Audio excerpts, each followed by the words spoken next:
Hello, my friend. Today I will tell you another long-forgotten legend. Close your eyes and let the magic transport you to Middle-earth. Our journey begins.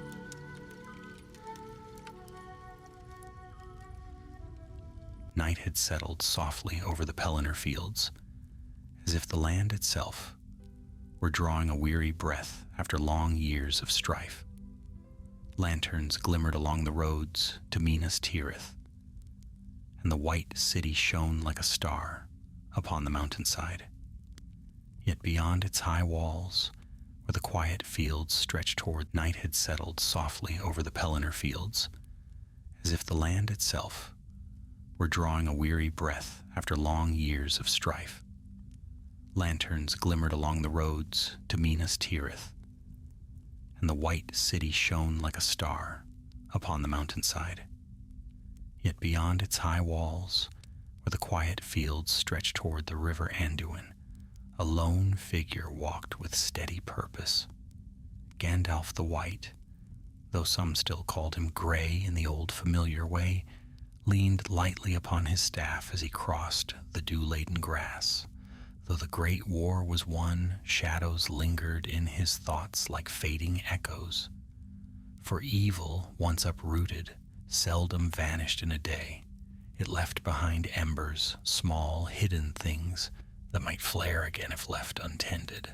Horses grazed nearby, the soft rustle of their movements, mixing with the whisper of night wind, the scent of earth after harvest carried on the air. To many, this peace would have seemed perfect. But Gandalf knew that peace, like a fragile sapling, needed watching. He paused on a small rise and looked back toward the white city. Within its high walls lay people rebuilding, stones being shaped anew, banners rising again, laughter returning to balconies that had once heard the cries of war. It warmed him to see it, but there was still work to do, and he felt his time in Middle-earth was drawing toward its final turning. He wished to leave things well guarded. A soft footstep approached behind him. "Master Gandalf," a young voice called, "if you walk farther into the dark, I fear you shall leave even the stars behind." The wizard turned, smiling beneath his beard. Baragon, a tall young guardsman in the livery of Minas Tirith, stood catching his breath. Though still fresh-faced, Baragon had fought bravely during the siege. Aragorn himself had spoken well of him. "I walk because thoughts seldom keep to daylight," Gandalf replied, "and tonight they wander far." Baragon stepped closer. "Then I shall follow, if you allow it." "Captain Faramir said you might call for escort." Gandalf chuckled, his staff tapping the earth. "Escort? At my age, my boy, I need more than escort. I need good ears, sharp eyes, an honest heart. And you have all three." Baragon flushed, proud and embarrassed at once. "Then I am glad I found you."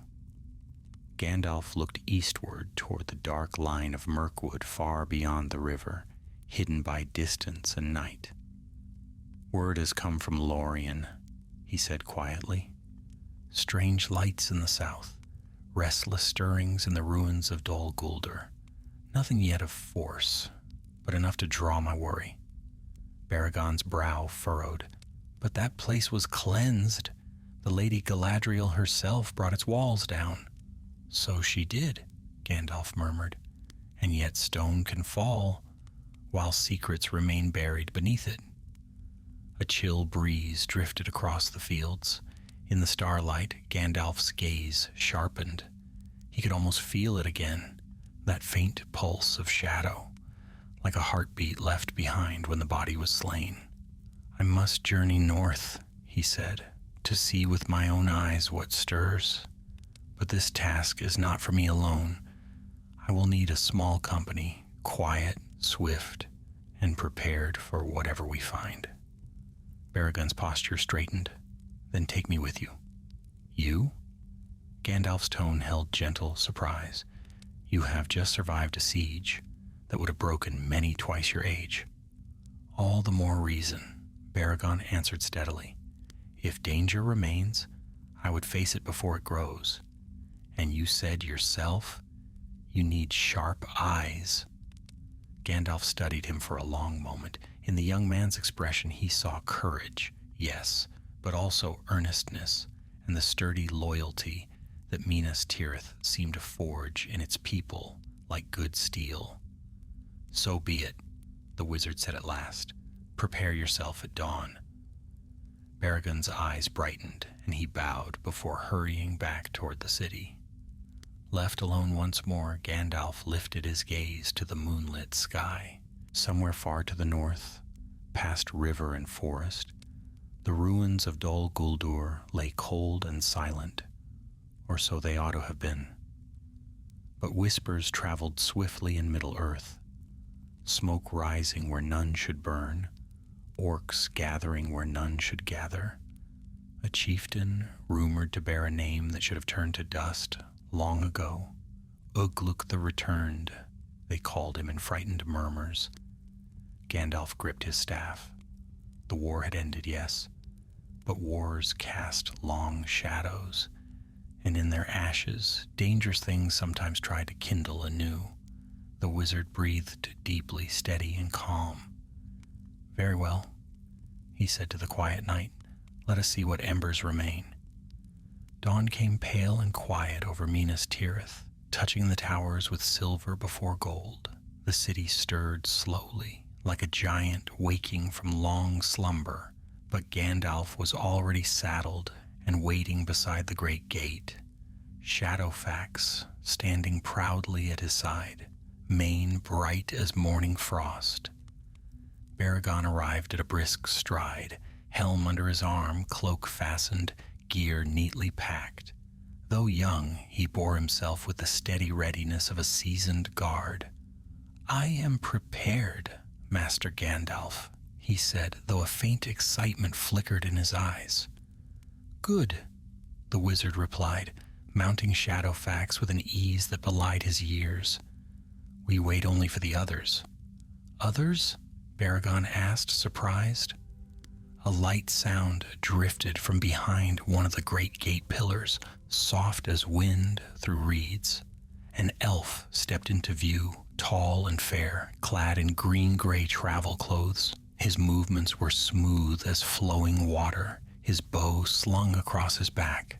Baragon stared, for elves seldom came so near the gates at dawn without herald or fanfare. Lareth of Lorien, Gandalf said with a nod, swiftest scout of the southern borders. Lareth inclined his head, his voice clear and calm. The Lady Galadriel sent word of the stirring shadows. I have tracked the rumors from the edges of the Golden Wood. I will follow you north until we know the truth of this threat. Baragon bowed awkwardly, unsure how to greet one of the fair folk. Lareth smiled faintly, easing the young man's nerves. But before Baragon could speak, the ground gave a faint tremor, followed by a deep grunt. A broad figure trudged around a stone pillar, carrying a pack that looked heavy enough to strain a mule. His wild beard and thick shoulders marked him unmistakably as a Beorning, Hartwig son of Harn, a wanderer of the northern vales. He eyed Gandalf with a frown that was more greeting than displeasure. You might have sent word sooner, old friend. I came as fast as my feet would let me, and faster than my horses liked. I sent word the moment I decided to travel north, Gandalf answered.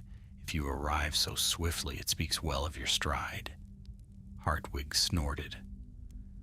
You wizards always have a way of making. Night had settled softly over the Pelennor fields, as if the land itself were drawing a weary breath after long years of strife. Lanterns glimmered along the roads to Minas Tirith, and the white city shone like a star upon the mountainside.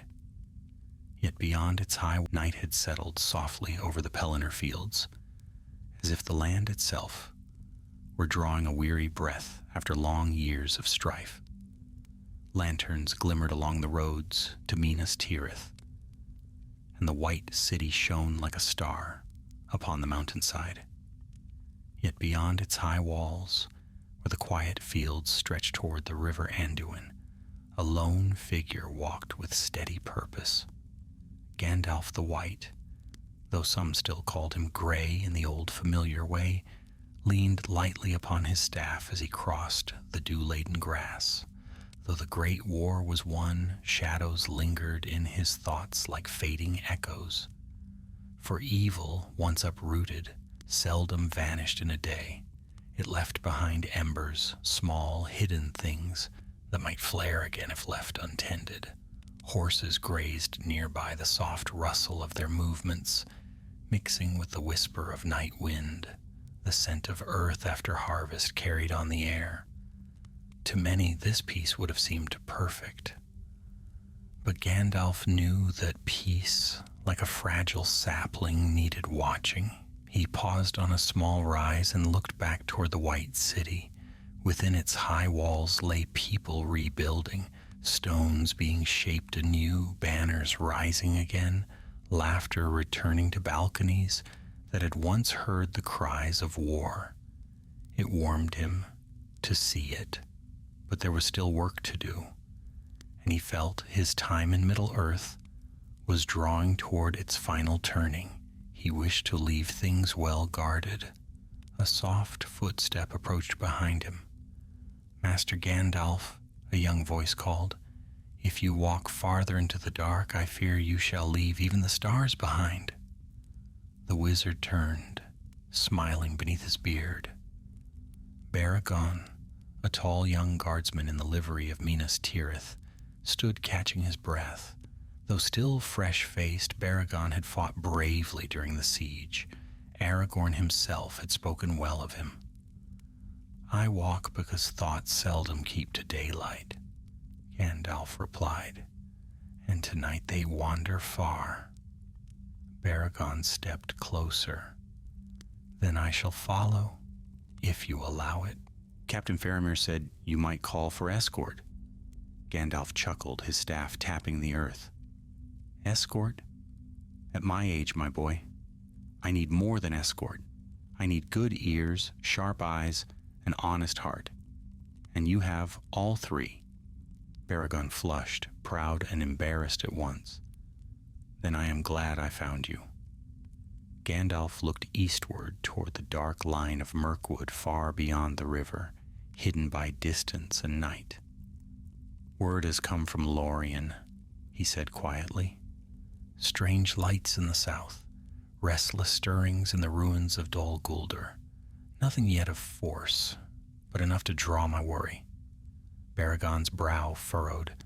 "But that place was cleansed. The Lady Galadriel herself brought its walls down." "So she did," Gandalf murmured, "and yet stone can fall, while secrets remain buried beneath it." A chill breeze drifted across the fields. In the starlight, Gandalf's gaze sharpened. He could almost feel it again, that faint pulse of shadow, like a heartbeat left behind when the body was slain. "I must journey north," he said, "to see with my own eyes what stirs. But this task is not for me alone. I will need a small company, quiet, swift, and prepared for whatever we find." Baragon's posture straightened. "Then take me with you." "You?" Gandalf's tone held gentle surprise. "You have just survived a siege that would have broken many twice your age." "All the more reason," Baragon answered steadily. "If danger remains, I would face it before it grows. And you said yourself, you need sharp eyes." Gandalf studied him for a long moment. In the young man's expression, he saw courage, yes, but also earnestness and the sturdy loyalty that Minas Tirith seemed to forge in its people like good steel. "So be it," the wizard said at last. "Prepare yourself at dawn." Baragon's eyes brightened, and he bowed before hurrying back toward the city. Left alone once more, Gandalf lifted his gaze to the moonlit sky. Somewhere far to the north, past river and forest, the ruins of Dol Guldur lay cold and silent, or so they ought to have been. But whispers traveled swiftly in Middle-earth, smoke rising where none should burn, orcs gathering where none should gather, a chieftain rumored to bear a name that should have turned to dust long ago. Ugluk the Returned, they called him in frightened murmurs. Gandalf gripped his staff.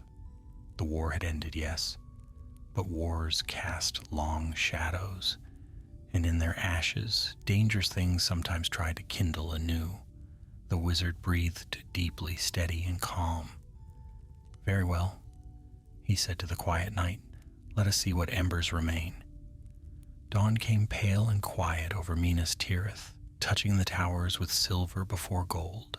The city stirred slowly, like a giant waking from long slumber, but Gandalf was already saddled and waiting beside the great gate, Shadowfax standing proudly at his side. Night had settled softly over the Pelennor fields, as if the land itself were drawing a weary breath after long years of strife. Lanterns glimmered along the roads to Minas Tirith, and the white city shone like a star upon them. Night had settled softly over the Pelennor fields, as if the land itself were drawing a weary breath after long years of strife.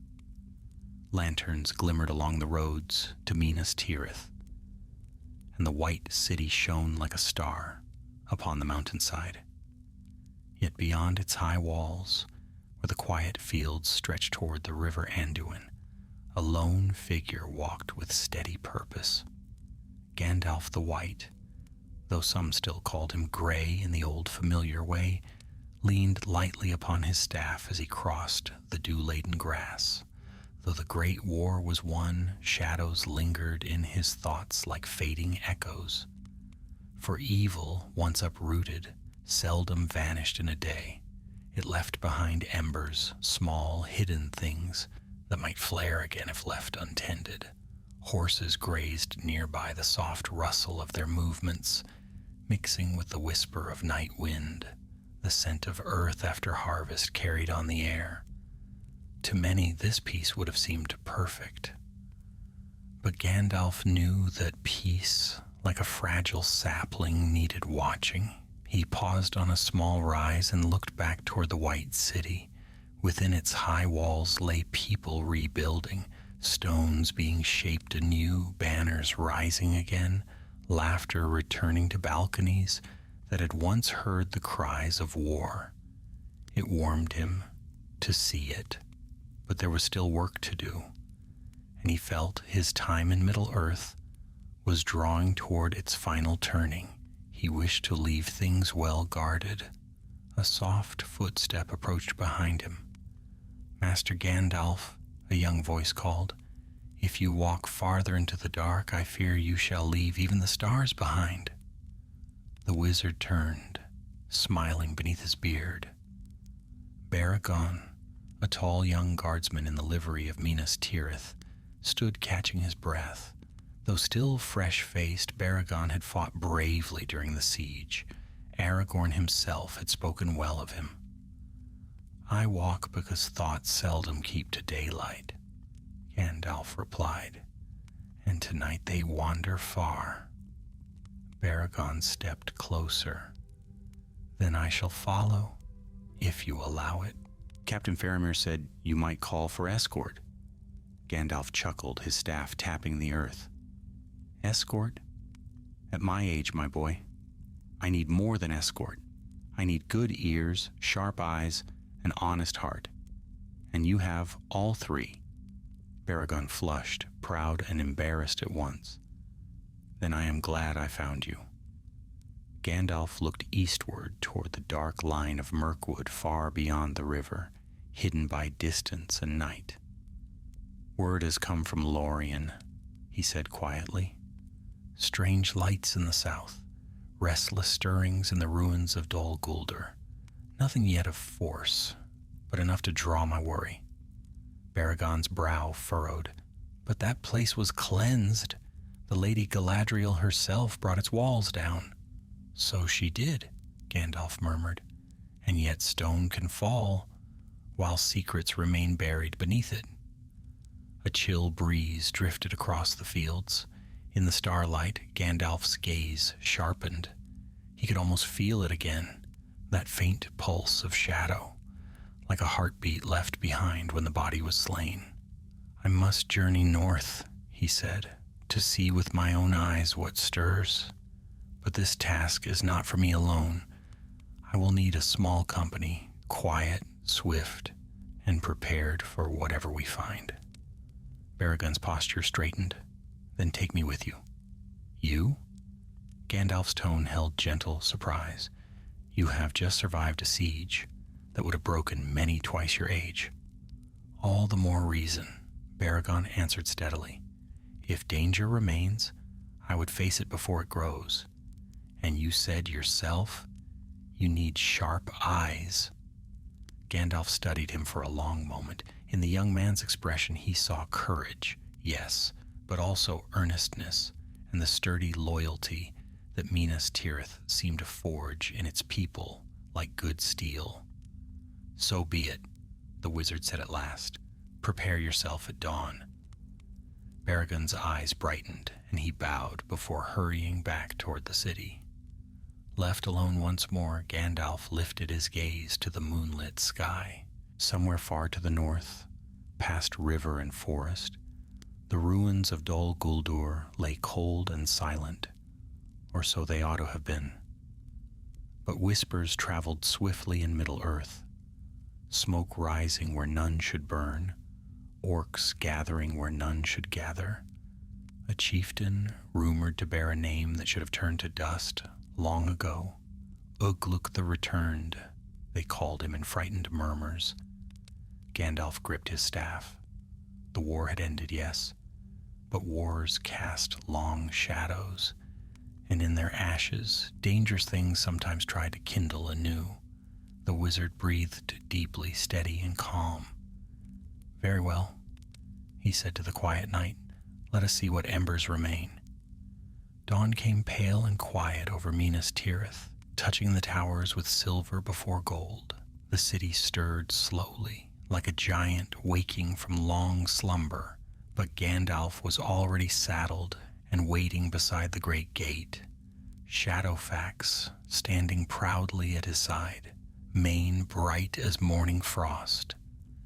Baragon arrived at a brisk stride, helm under his arm, cloak fastened, gear neatly packed. Night had settled softly over the Pelennor fields, as if the land itself were drawing a weary breath after long years of strife. Lanterns glimmered along the roads to Minas Tirith, and the white city shone like a star upon them. Night had settled softly over the Pelennor fields, as if the land itself were drawing a weary breath after long years of strife. Lanterns glimmered along the roads to Minas Tirith, and the white city shone like a star upon the mountainside. Yet beyond its high walls, where the quiet fields stretched toward the river Anduin, a lone figure walked with steady purpose. Gandalf the White, though some still called him Grey in the old familiar way, leaned lightly upon his staff as he crossed the dew-laden grass. Though the great war was won, shadows lingered in his thoughts like fading echoes. For evil, once uprooted, seldom vanished in a day. It left behind embers, small, hidden things that might flare again if left untended. Horses grazed nearby, the soft rustle of their movements, mixing with the whisper of night wind, the scent of earth after harvest carried on the air. To many, this peace would have seemed perfect. But Gandalf knew that peace, like a fragile sapling, needed watching. He paused on a small rise and looked back toward the white city. Within its high walls lay people rebuilding, stones being shaped anew, banners rising again, laughter returning to balconies that had once heard the cries of war. It warmed him to see it, but there was still work to do, and he felt his time in Middle-earth was drawing toward its final turning. He wished to leave things well guarded. A soft footstep approached behind him. "Master Gandalf," a young voice called, "if you walk farther into the dark, I fear you shall leave even the stars behind." The wizard turned, smiling beneath his beard. Baragon, a tall young guardsman in the livery of Minas Tirith, stood catching his breath. Though still fresh-faced, Baragon had fought bravely during the siege. Aragorn himself had spoken well of him. "I walk because thoughts seldom keep to daylight," Gandalf replied, "and tonight they wander far." Baragon stepped closer. "Then I shall follow, if you allow it." Captain Faramir said you might call for escort. Gandalf chuckled, his staff tapping the earth. "Escort? At my age, my boy, I need more than escort. I need good ears, sharp eyes, an honest heart. And you have all three." Baragon flushed, proud and embarrassed at once. "Then I am glad I found you." Gandalf looked eastward toward the dark line of Mirkwood far beyond the river, hidden by distance and night. "Word has come from Lorien," he said quietly. "Strange lights in the south, restless stirrings in the ruins of Dol Guldur. Nothing yet of force, but enough to draw my worry." Baragon's brow furrowed. "But that place was cleansed. The Lady Galadriel herself brought its walls down." "So she did," Gandalf murmured, "and yet stone can fall, while secrets remain buried beneath it." A chill breeze drifted across the fields. In the starlight, Gandalf's gaze sharpened. He could almost feel it again, that faint pulse of shadow, like a heartbeat left behind when the body was slain. "I must journey north," he said, "to see with my own eyes what stirs.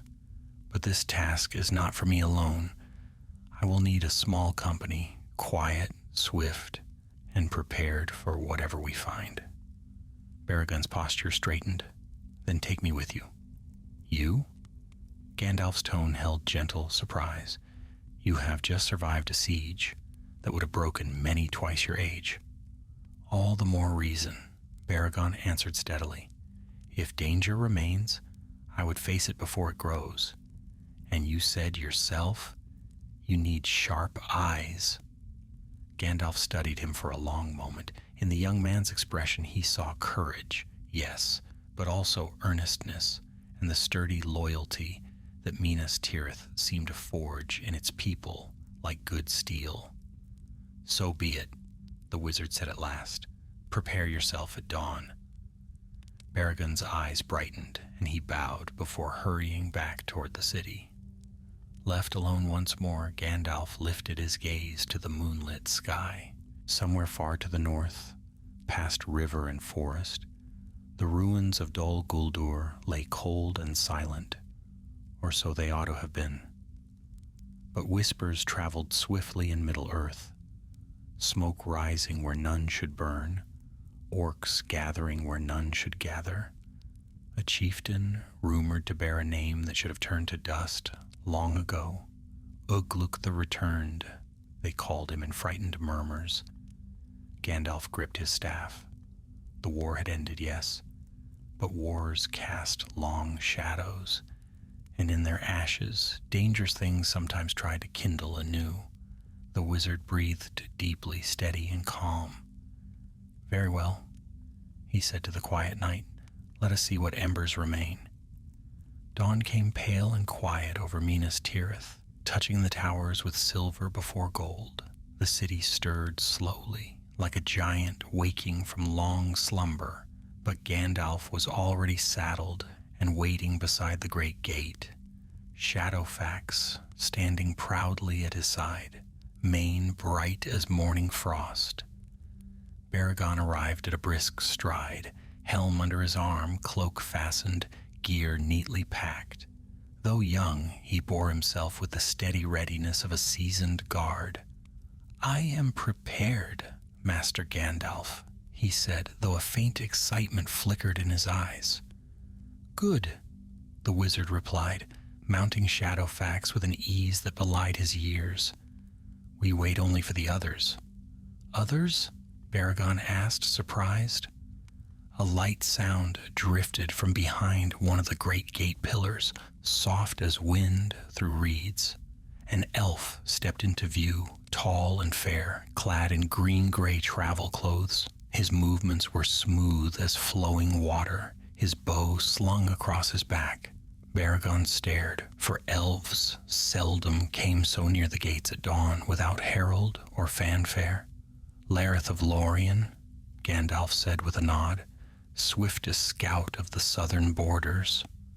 Lareth inclined his head, his voice clear and calm. The Lady Galadriel sent word of the stirring shadows. I have tracked the rumors from the edges of the Golden Wood.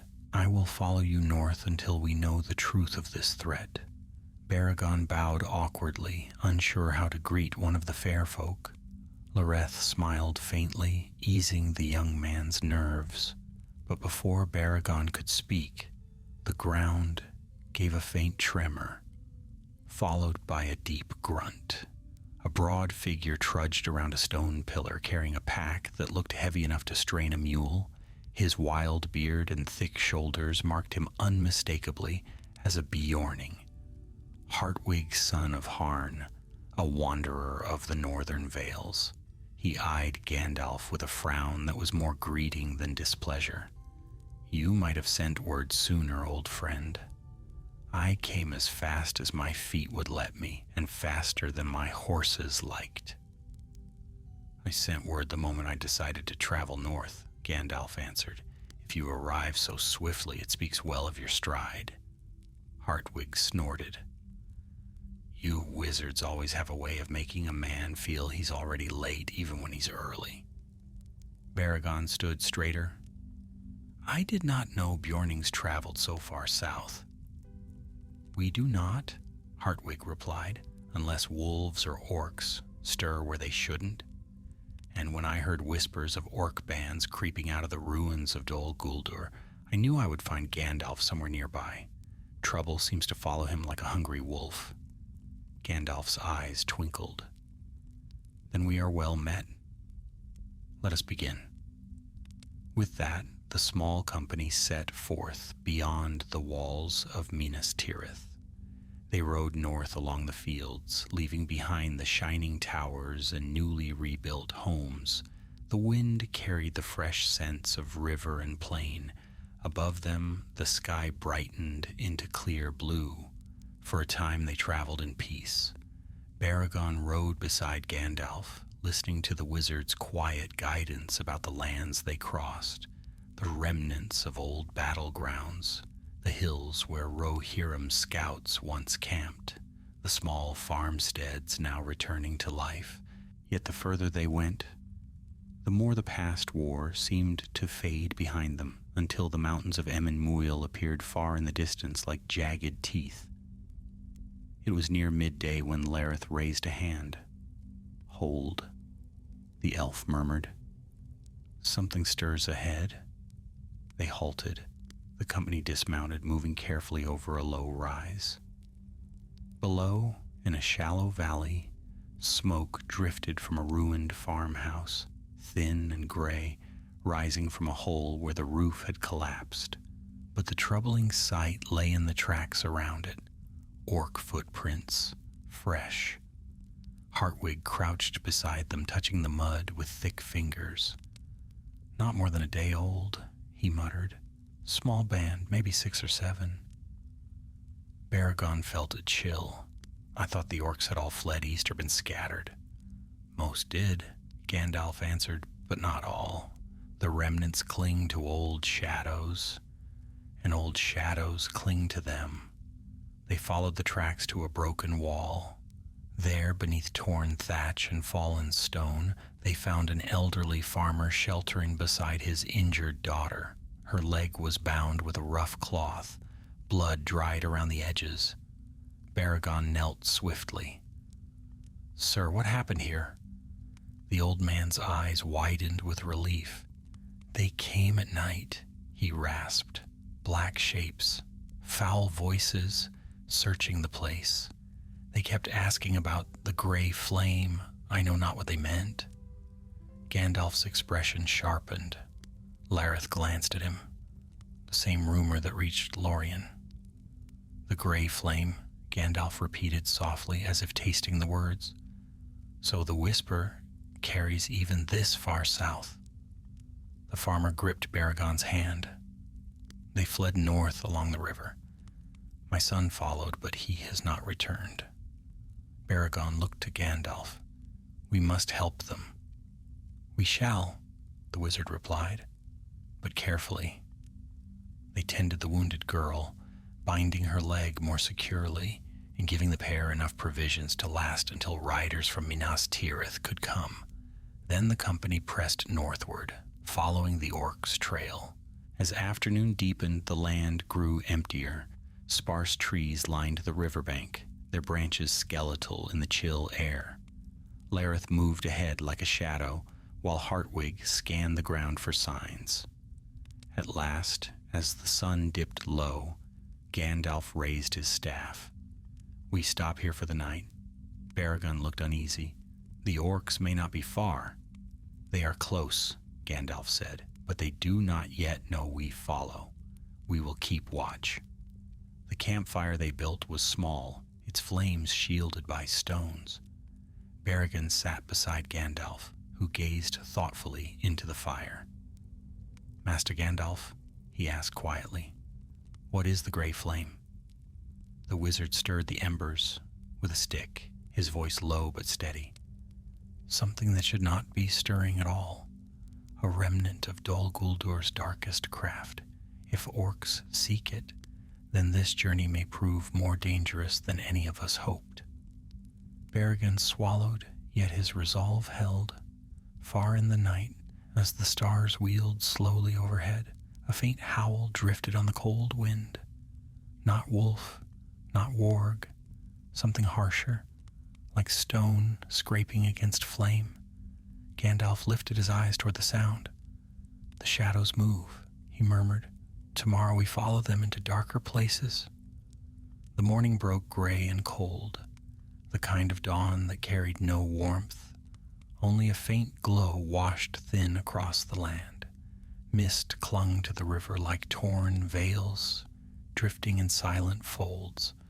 Gandalf rose before the others, his cloak stirring lightly in the breeze as he studied the road ahead. He had slept little, though none could tell it from his steady bearing. When Baragon woke, he found Lareth already kneeling beside the tracks left by the orc band. The elf's keen eyes followed each mark in the soil with calm precision. Hartwig, meanwhile, packed his gear with the efficient motions of someone long accustomed to travel. "We continue along the riverbank," Gandalf said when all were gathered. "The orcs move northward toward the wild lands that border Mirkwood. Their pace is swift, but our purpose is swifter still." They mounted and set out once more.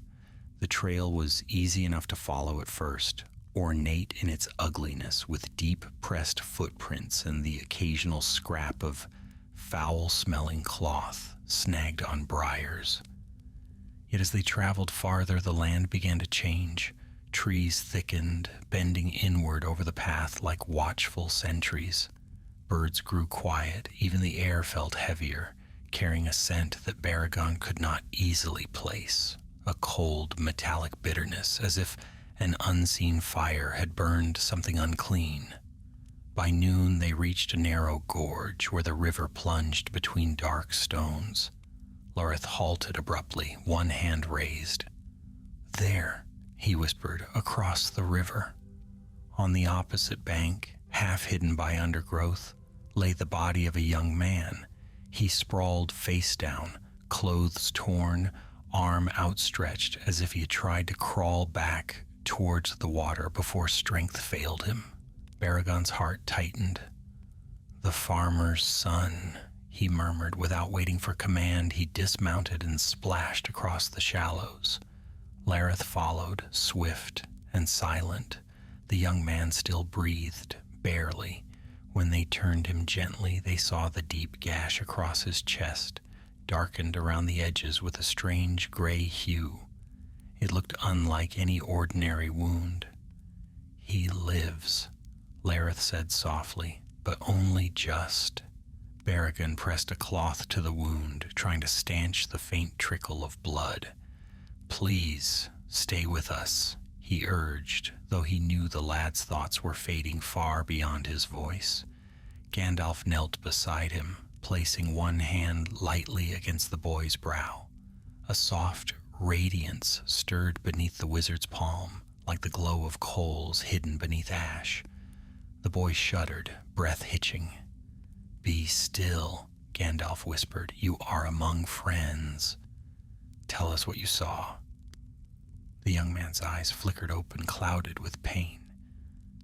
"They gathered," he rasped, voice raw. "Down the valley," said, "No, near the stone cliffs. Orcs, but not like the ones from the war. These were quieter, colder." Berrigan leaned close. "Did they speak of the gray flame?" A faint tremor passed through the boy. Yes. Their leader carried it. A shard, glowing like dying fire. They feared it, yet followed it. Hartwig grunted, face darkening. A shard of what?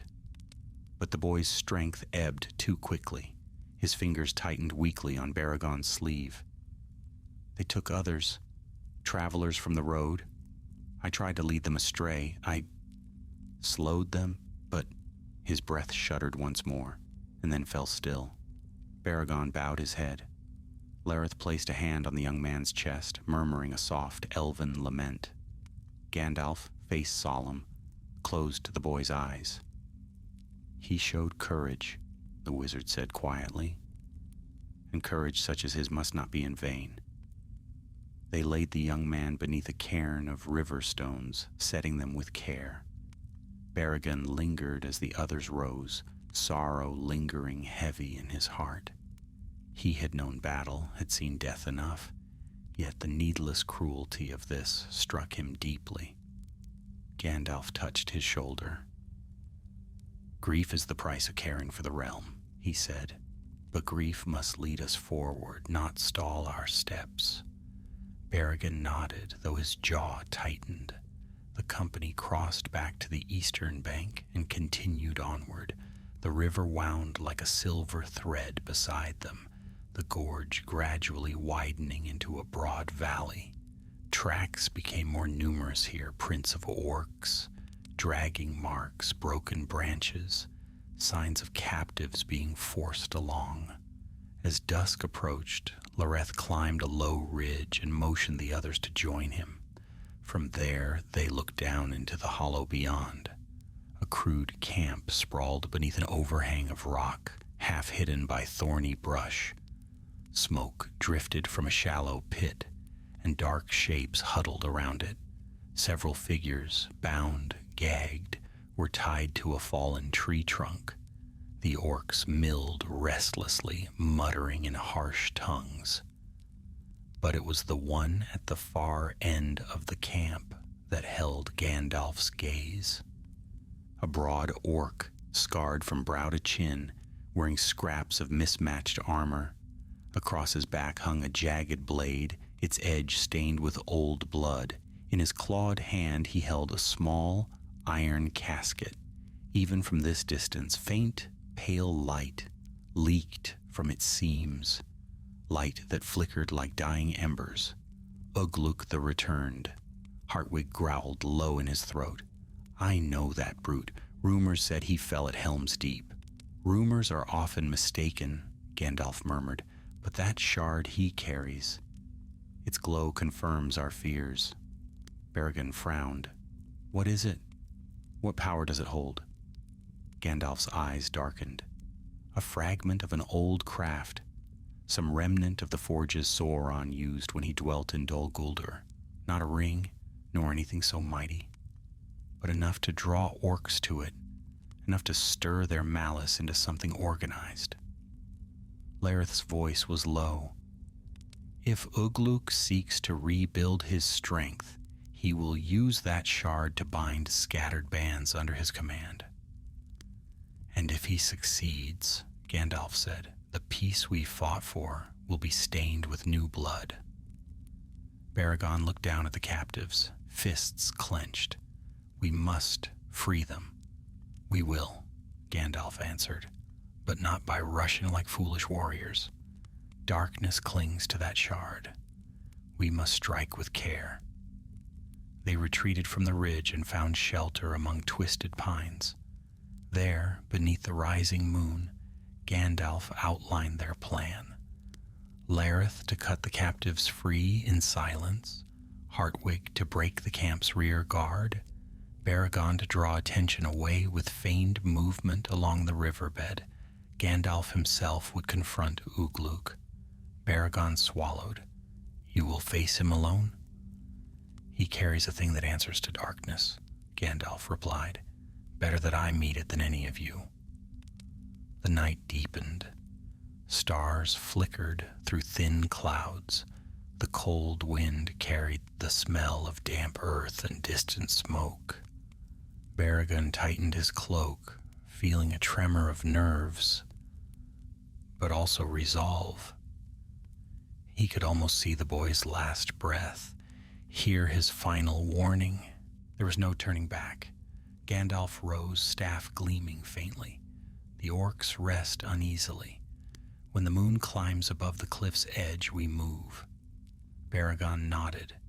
Far below, the pale glow of the shard pulsed faintly in the dark, like a heartbeat waiting to be answered. The moon crept slowly above the jagged cliff, its pale rim glimmering like a blade being drawn from a sheath. Beneath its rising glow, Gandalf and his companions waited in the shadows of the pines, each steadying breath and thought. The night held a taut stillness as though the land itself listened. When the moon's light finally spilled into the hollow below, Gandalf lifted his staff. It is time. Lareth vanished first, slipping from sight like mist drawn into deep woods. Not a twig stirred beneath his feet as he descended the slope. Hartwig followed more heavily, yet with no less care, his broad form blending into the darkness between the rocks. Baragon, heart-pounding, moved last, creeping toward the riverbed where he would feign movement to draw the orcs' attention. Gandalf alone remained atop the ridge for a moment longer. His white cloak glimmered faintly in the moonlight, though he wrapped its edges close so as not to draw unwanted eyes. Then, leaning lightly on his staff, he descended toward the clearing, his steps measured and silent. Below, the orc camp still stirred. A few orcs slumbered near the fire pit, though their sleep was restless, broken by low growls and muttered threats. Two stood guard near the captives, while another kept watch at the outer edge of the camp. Ugluk himself paced before the rock wall, the casket in his clawed hand glowing faintly with its sickly gray light. Baragon reached the riverbed and crouched low among the reeds. With careful hands, he gathered a fistful of stones. He cast one toward the far bank. It struck the earth with a sharp crack, bouncing noisily. Another followed, then another. The nearest orc jerked upright. "What's that?" "Something in the water," hissed another. Baragon threw a stone hard, sending ripples and splashes across the surface. Several orcs growled, clutching their weapons. One approached the riverbank, peering suspiciously into the reeds. Baragon held his breath, unmoving as stone. Then Lareth appeared. He slipped behind the orc at the captive's post so quickly that even Baragon, watching closely, barely glimpsed him. A flash of silver shone as the elf's blade pressed against the guard's throat. The orc collapsed, before he could make a sound. With deft hands, Lareth began cutting the bonds of the nearest prisoner. Hartwig made his move next. With a roar muffled by his thick beard, he charged the two slumbering orcs lounging near the fire. He moved like a boulder rolling downhill, unstoppable, fierce. His fists struck with the weight of hammers. The orcs barely managed to cry before falling senseless into the dust. But the noise, muffled though it was, reached Ugluk's ears. The orc chieftain whirled, yellow eyes gleaming. "Wake up, you maggots!" he snarled. "We're under attack!" Orcs scrambled to their feet. Gandalf stepped into the clearing then, tall and unmistakable, staff raised. A flash of white light burst from its tip like lightning striking stone. The blast threw two orcs backward, toppling them over the fire pit. Flames hissed and sputtered. Ugluk snarled, lifting the iron casket high. Gray light leaked from its seams, pulsing rapidly. The other orcs froze at the sight, as if entranced or cowed. "So," Ugluk growled, "the white wizard comes to steal what is mine." "That shard belongs to no creature who walks in shadow," Gandalf answered. "Lay it down, Ugluk, and you may yet leave this place alive." The orc laughed, a harsh, broken cackle. "Alive? I have lived beyond the death you all thought I met. I crawled from the ruin of Helm's Deep, left for Carrion. I survived. I endured. And this shard called to me. It gives me strength. It binds the scattered tribes. With it, I shall raise an army greater than before." Gandalf stepped forward, staff braced. "That fragment carries only ruin. It will twist your will and break you." Ugluk sneered. "Then let it break me after it breaks you." He opened the casket. A cold gray flame erupted, not hot but sharp, like frost cutting flesh. Baragon felt its chill even from the riverbank. The orcs roared, rallying behind their chieftain as though drawn by the shard's wicked heartbeat. The captives cried out in terror. Gandalf's staff blazed once more, sending a white arc of light across the clearing. It struck Ugluk, but the orc staggered, only a step, shielded by the strange flame that coiled around his arm like a living shroud. "Your tricks are weaker now, old man," Ugluk bellowed. He lunged at Gandalf with frightening speed. Gandalf sidestepped, sweeping his staff in a powerful arc that cracked against Ugluk's wrist. The casket flew from the orc's grasp, striking a rock and skidding across the ground. Its gray light flickered violently. The orcs panicked, rushing toward the shard. Baragon saw his moment. He sprang from the reeds and charged, sword drawn. The first orc turned too slowly. Baragon's blade struck true, sending the creature sprawling. Another rushed from his right. Baragon parried, sparks flying. Lareth, having freed the last of the bound captives, joined the fray with swift precision. His arrows flew like streaks of starlight, each striking its mark. Hartwig threw one orc into another, their bodies colliding with the sound of cracking bone. But Ugluk was not so easily halted. He lunged again at Gandalf, swinging his jagged blade with brutal force. Gandalf blocked with his staff, though the blow shuddered through his arms. Ugluk's strength was unnatural, bolstered by the shard's lingering power. "You cannot stand," Ugluk snarled. "The age of men is weak. We will rise again." Gandalf's eyes flashed. "Not while I yet draw breath." With a sudden surge of power, Gandalf struck his staff into the earth. A shock wave rippled outward. Dust and pebbles leapt from the ground. Ugluk stumbled, momentarily off balance. Baragon seized the opportunity. He sprinted across the clearing and kicked the iron casket away from the orc's reach. The shard's gray glow flickered, dimmed. then flared again with desperate intensity, like a fire fighting for life. "No!" Ugluk roared. He hurled himself toward Baragon, but Lareth was faster. The elf leapt between them, blade flashing in a smooth, deadly arc. Ugluk dodged, but the strike carved a deep gash across his shoulder. The orc bellowed and swung wildly. Lareth dipped beneath the blow, but Ugluk's massive fist caught him squarely, sending him crashing into a tree. Baragon faced the orc alone. Ugluk towered over him, breathing in ragged snarls, gray light flickering across his scars. "You think you can stand before me, whelp?"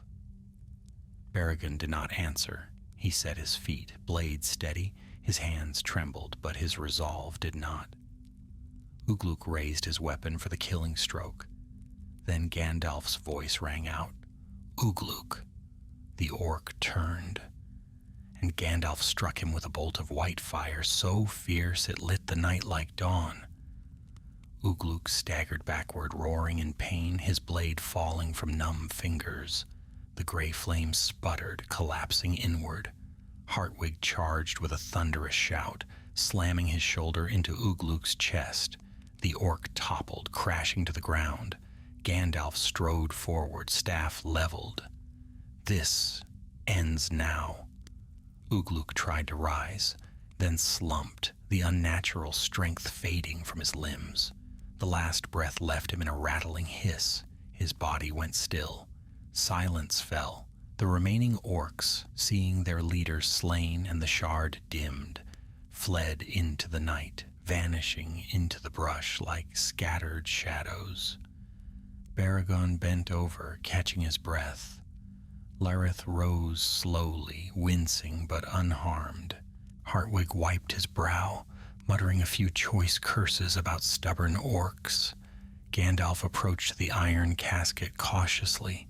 The gray shard inside pulsed faintly, weak, but not extinguished. "The danger is not ended," he said quietly.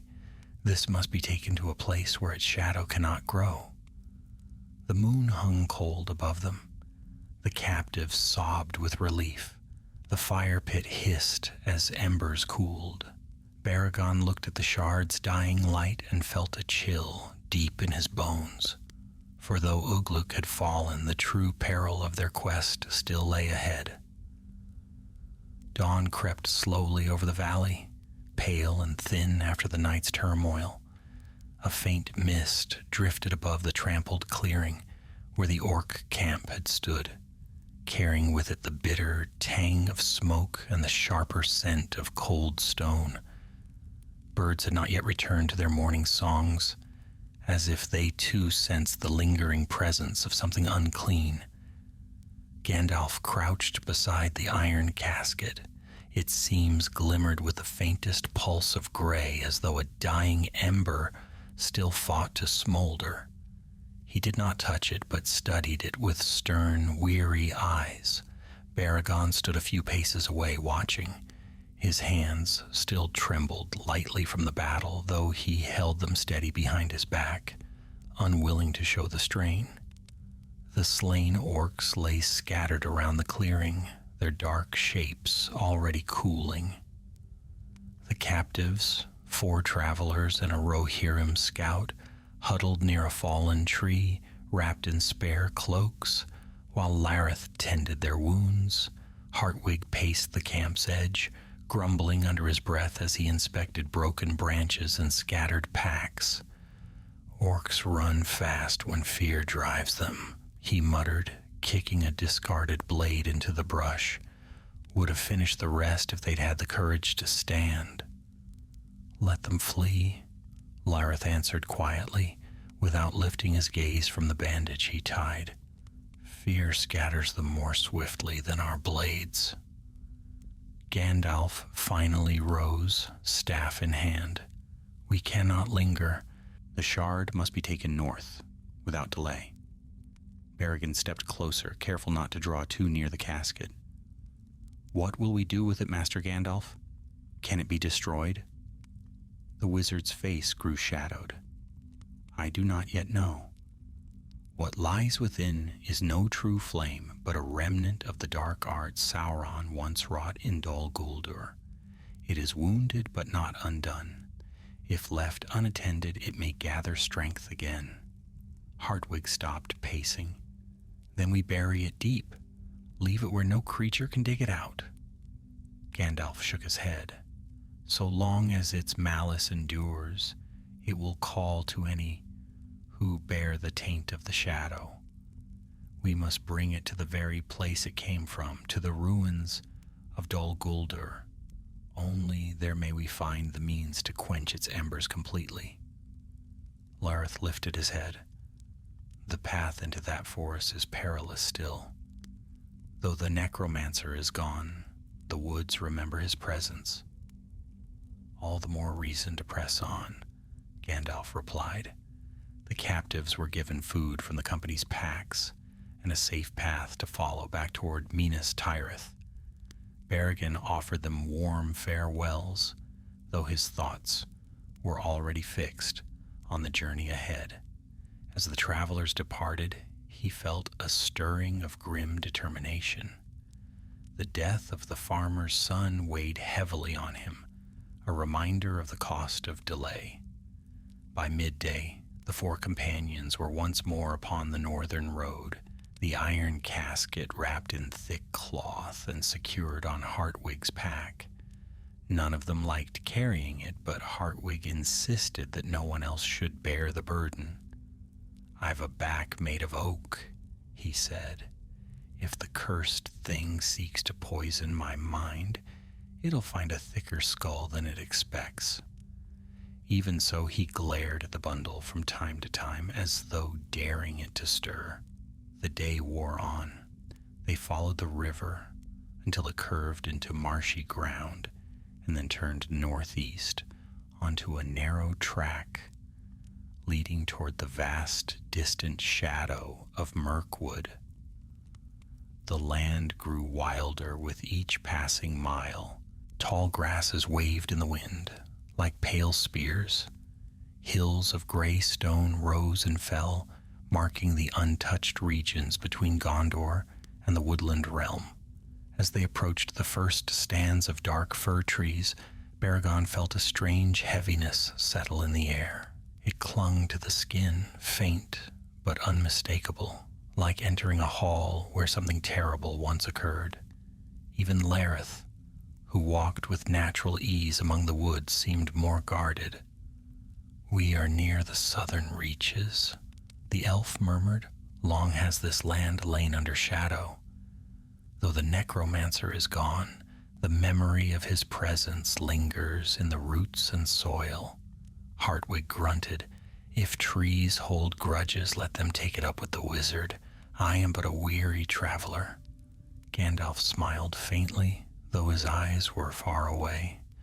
"This forest has endured ages of sorrow and resilience. It is not grudges that haunt these parts, but warnings whispered from one leaf to another." They entered at a slow, cautious pace. The canopy above them thickened, swallowing the sunlight until only thin beams pierced through in pale shafts. The air smelled of pine sap, moss, and distant rain. The ground was soft beneath their boots, muffled by fallen needles. At first all was quiet, then, faintly, Baragon heard it, a soft crack, as of a branch stepped on not far from their path. He froze. Hartwig reached for his axe. Lareth's hand went to his bowstring. Gandalf lifted his staff, eyes keen in the dimness. A shadow slipped between the trees, then another. Shapes moved just beyond view, silent, swift. Baragon's pulse quickened, but he forced his breathing steady. He had learned enough in battle to know that fear clouds the senses. "Do not strike hastily," Gandalf warned. "These may not be enemies." But before his words faded, a figure stepped into view. Tall, cloaked in green and brown, bow drawn, arrow trained on Hartwig's chest. Behind him, more emerged, elves of the woodland realm, stern-faced and watchful. Their leader spoke in a firm, accented voice. "Halt! Declare your purpose, strangers, or you shall go no further." Gandalf stepped forward, lowering his staff but not his guard. "Peace to you, friends of Thranduil. I am Gandalf the White." The elves exchanged glances. Their leader kept his bow steady. "You carry a presence that does not belong in these woods." Gandalf nodded. "We do. A cursed shard recovered from orcs fleeing north. It must be brought to Dol Guldur for its final end." Murmurs rose among the elves. Some glanced toward Hartwig's pack with open unease. Lareth stepped forward and spoke in their tongue, swift and soft. The tension eased slightly. The leader lowered his bow, but did not yet sheath it. "Come with us," he said. "Our lord must hear of this before you go further." Baragon exchanged a wary look with Hartwig, who muttered something about elves and their endless caution, but Gandalf inclined his head. "Lead on." The elves guided them deeper into the forest. Their pace was swift, their path chosen with care. Through winding glades and moss-covered roots, the company followed until the trees opened into a hidden glen lit by filtered sunlight.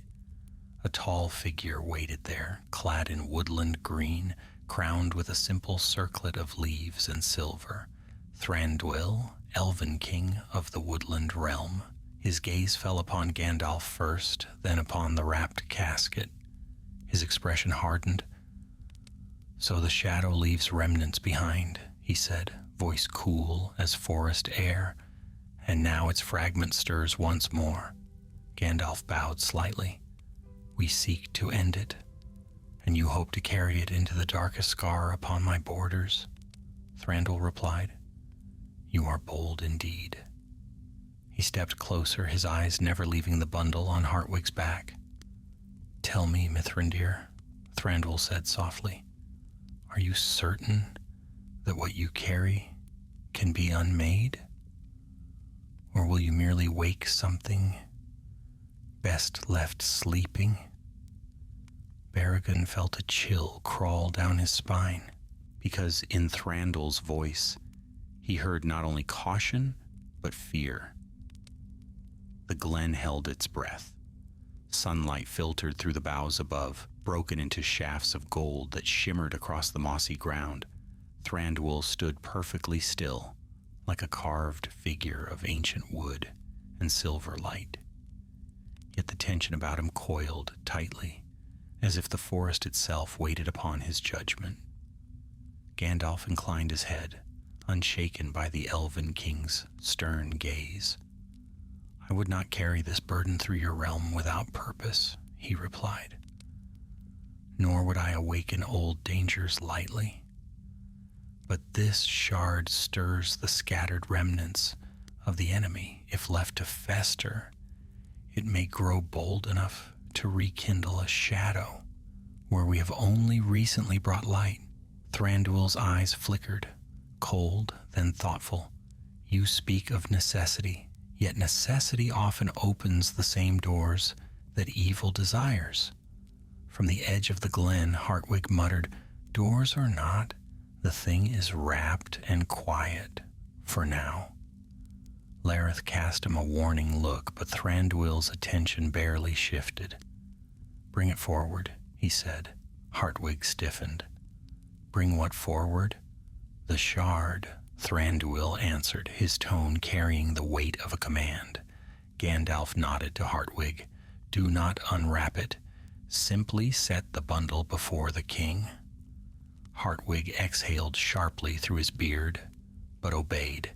He lowered the wrapped casket to the moss at Thranduil's feet, stepping back at once. Even he, stubborn as he was, did not wish to stand too close to the thing.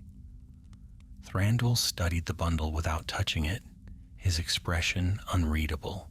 Then he spoke softly in the elven tongue. Words Baragon did not understand, though their sound sent a slow ripple through the trees. like wind passing through distant leaves. When the whisper of his voice faded, a darker wind swept across the glen. It came not from sky nor branch, but from the object on the ground. The cloth stirred, as if something beneath it drew breath. A faint gray glow leaked through the folds, pulsing weakly. The elves tensed. Lareth reached for his bow. Baragon's hand found his sword hilt before he realized he had moved. Then the glow faded again, dimming back to its near lifeless flicker. Thranduil straightened slowly. "It calls," he said. "Even in weakness it calls." Gandalf's voice grew firm. "This is why we must bring it to Dol Guldur. Whatever remnant hides within must be faced and ended there before others come hunting for it." "Others will come regardless," Thranduil replied, turning his gaze to the shadowed boughs beyond. "The orcs you scattered will not travel far before their tail spreads. The forest is vast, but not empty." He paused, then spoke again more quietly. "And there are older things than orcs still restless in forgotten corners." Baragon swallowed. "Do you mean creatures of the shadow?" Thranduil regarded him, eyes narrowing slightly at the mortal youth's boldness. But after a moment he answered, "I speak of what lingers after centuries of darkness. Spiders that grew swollen with poisoned air. Wolves that drank from tainted streams. Even trees that twisted toward malice under the necromancer's presence." His voice dropped lower still. "And some wounds in the land, never fully close." As if summoned by his words, the wind stirred again, cold and hollow. Gandalf stepped forward. "Then let us pass swiftly. The longer we remain within these borders, the more danger we invite." But Thranduil raised a hand. "No, you shall not walk openly through the southern woods. If this shard is indeed bound to Dol Guldur, its path must be watched closely. Too many eyes, even those untainted, would sense it." He turned to one of his captains. "Farendir, you will guide them by the hidden ways." A tall elf stepped forth, clad in light armor of green and copper. His long hair shimmered like pale wheat in the dim light. He bowed to his king. "I shall lead them with haste." "We thank you," Gandalf said. Thranduil's gaze hardened. "Do not thank me yet. If this thing awakens more strongly, we may not be able to restrain what it calls forth. I advise you to keep it wrapped at all times, and to touch it only when need is dire." Hartwig crossed his arms. "I was not planning to cradle it like a babe." Thranduil's stern expression shifted, just slightly, as though he suppressed an amused breath. "See that you do not." With that, the Elven King retreated toward the far edge of the glen, his guards forming around him. In a matter of moments, they vanished between the trees, leaving only Farendir behind. "Your path runs near the roots of the old fortress," Farendir said, adjusting the bow across his back. "We will travel where the forest thins and the air carries fewer memories of the shadow. Follow closely, do not stray. The woods do not forgive wanderers." Hartwig murmured, "Elf forests never do." Baragon glanced at Lareth. "Will we truly pass through the southern borders?" "Aye," Lareth replied, his voice quiet. "We walked near an old scar where darkness once laid its hand upon the earth. Even healed, such scars ache." They departed the glen, following Farendir along a hidden trail, barely wider than a fox's path. The trees grew denser, yet the air felt cleaner, as though the Elven King's presence had blessed the ground they walked upon. Sunlight flickered through high branches in shifting patches that danced along the ferns. For a while they traveled in calm, but as the path descended into a marshy hollow, the light waned again. The trees leaned close, their bark darkened by age and damp. Strange roots coiled along the soil like serpents frozen in place. Baragon felt the weight of unseen eyes. "Stay alert," Farendir murmured.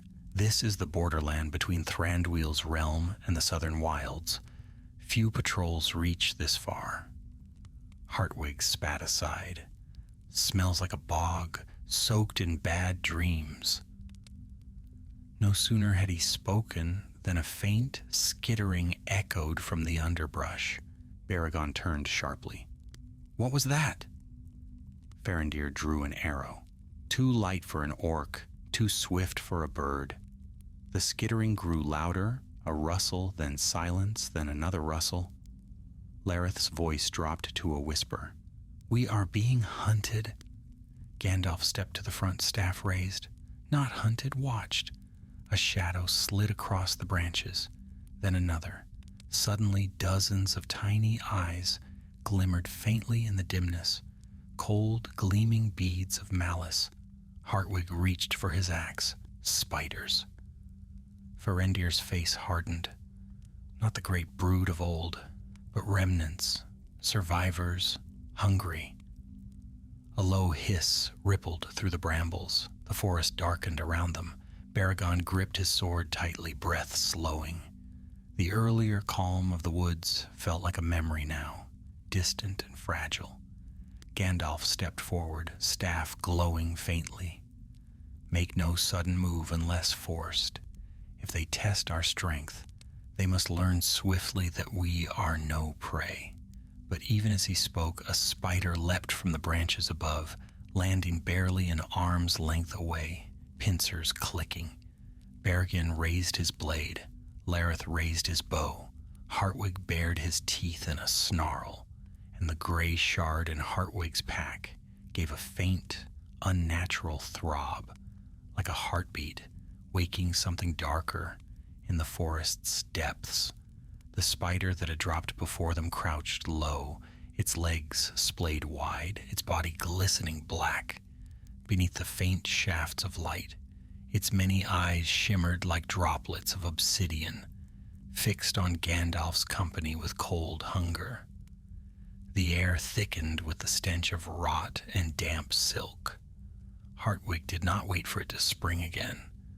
With a bellow, he swung his axe in a wide arc, striking the creature's side and sending it tumbling back into the underbrush with a screech that rattled the branches.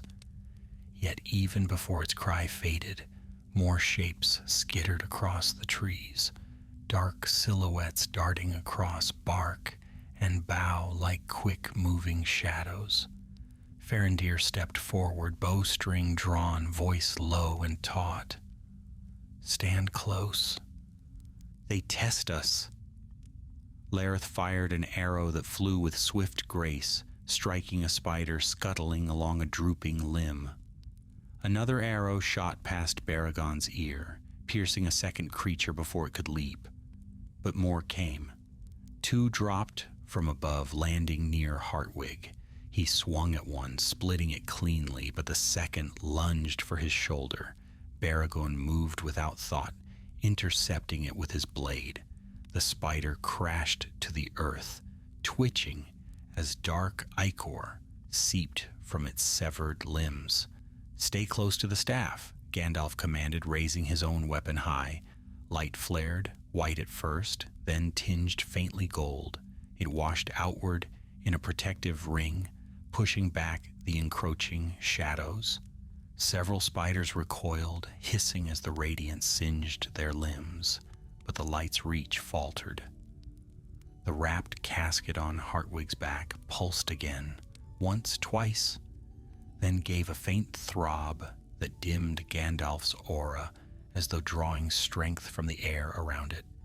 Gandalf's eyes tightened. "So even they feel its presence." Farendir fired again.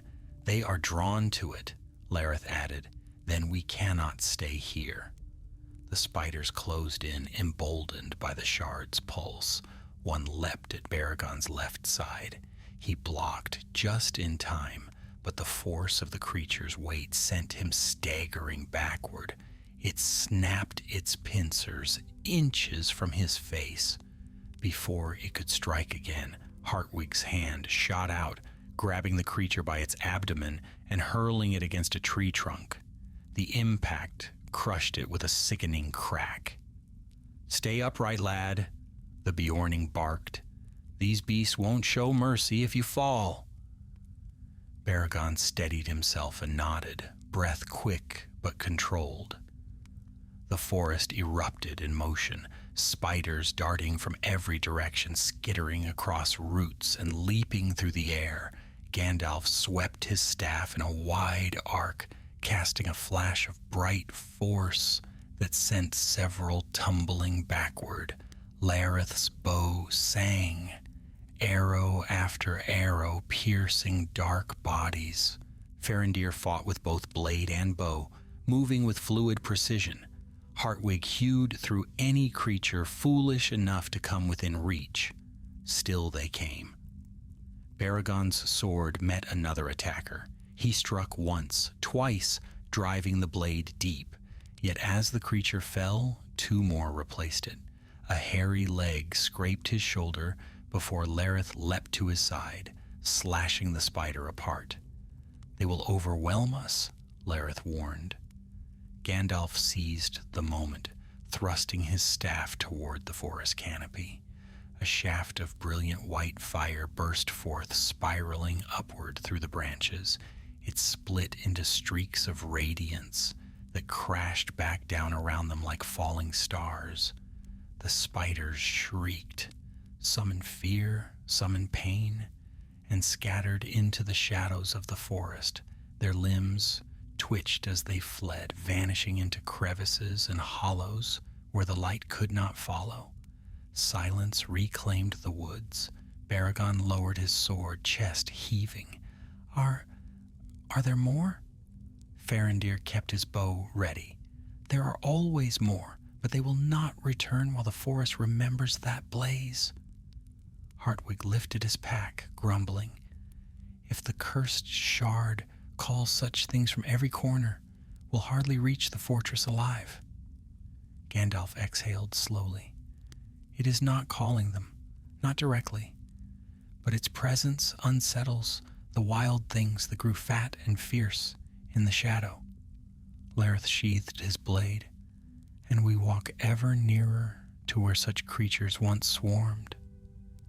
Baragon studied the trees, their twisted branches swaying as though whispering among themselves.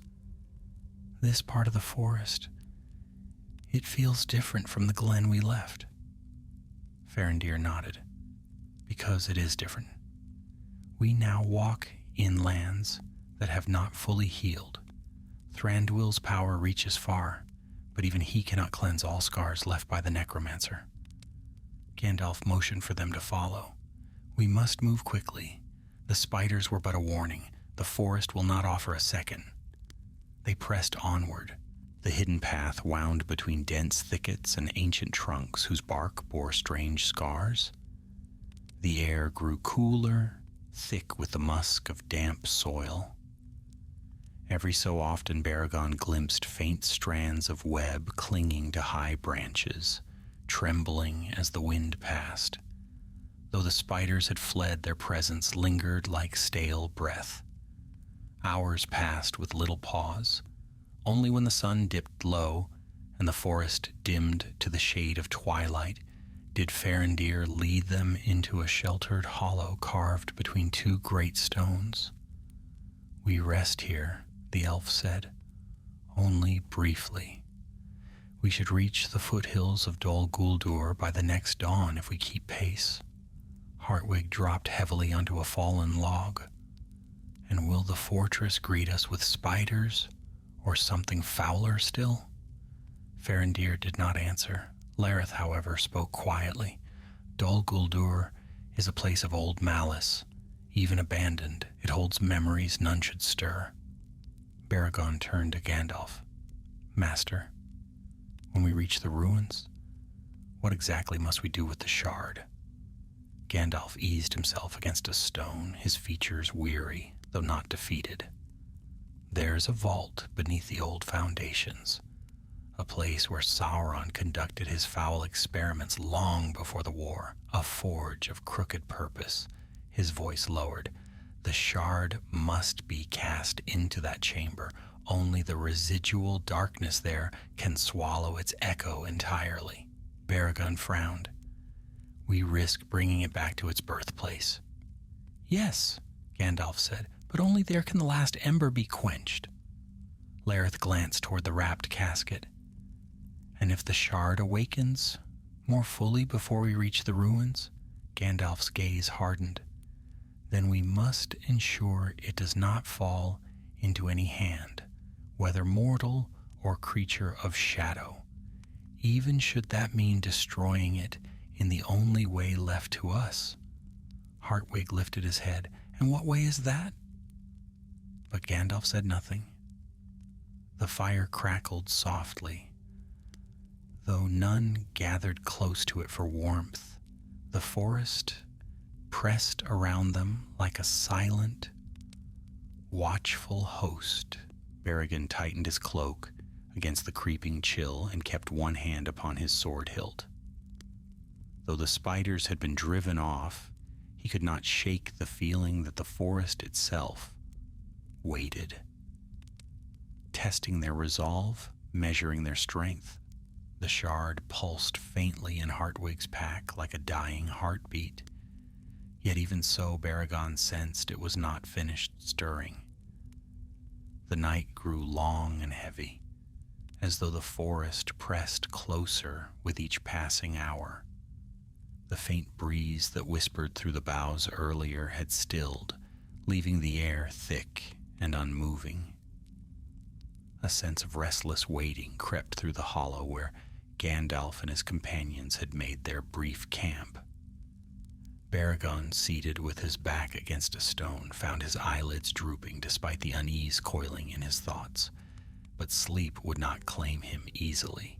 Each time he drifted near slumber, he felt as though deep beneath the earth, a faint tremor, a pulse, a calling. Hartwig's pack lay set away from the fire, wrapped in thick cloth, yet Baragon sensed the shard's presence like a cold lantern glowing somewhere in the dark. He did not imagine it, for the others felt it too. Gandalf alone seemed unmoved, though his eyes, half-shadowed beneath his brows, glinted with watchfulness. Before long, Farendir approached Gandalf. I shall take the first watch, the elf said softly. Gandalf nodded. Wake Lareth at midnight. Mortals need more rest than elves, Hartwig muttered. And more rest than Beornings, too, though I doubt the trees would dare wake me. Baragon managed a weak smile. Even spiders would think twice. Hartwig grunted with pride and settled against the log, arms crossed. Within moments he was snoring softly, a sound as deep as distant thunder. Baragon tried again to sleep. He lay back on his cloak, staring up through a gap in the canopy. The stars blinked faintly above, their light blurred by drifting haze. Frogs croaked in some nearby pool. An owl hooted from higher branches, yet beneath those familiar sounds lay an unnerving undertone, a hum too soft for the ear, felt more than heard, as though the forest whispered in its slumber. You sense it? Lareth murmured quietly. He had taken a seat near Baragon, his keen eyes fixed on the dark woods beyond the hollow. Baragon nodded. It feels like something waiting to stir. Not something, Lareth corrected. Many things. Shadows that slept for long years. The spiders were only the first. Baragon shivered. Does evil linger here still, even after Sauron was driven out? Not evil with will, Lareth said, but his presence was long and heavy. The forest bends slowly back toward light, yet scars of the dark do not vanish swiftly. They fell silent for a time.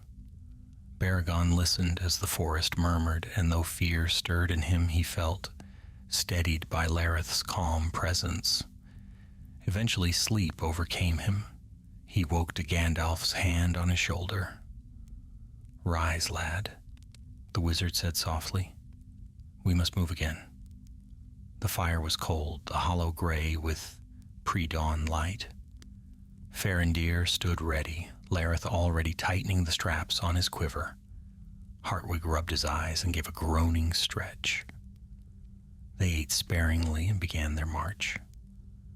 Morning crept slowly through the trees, but its light never grew warm.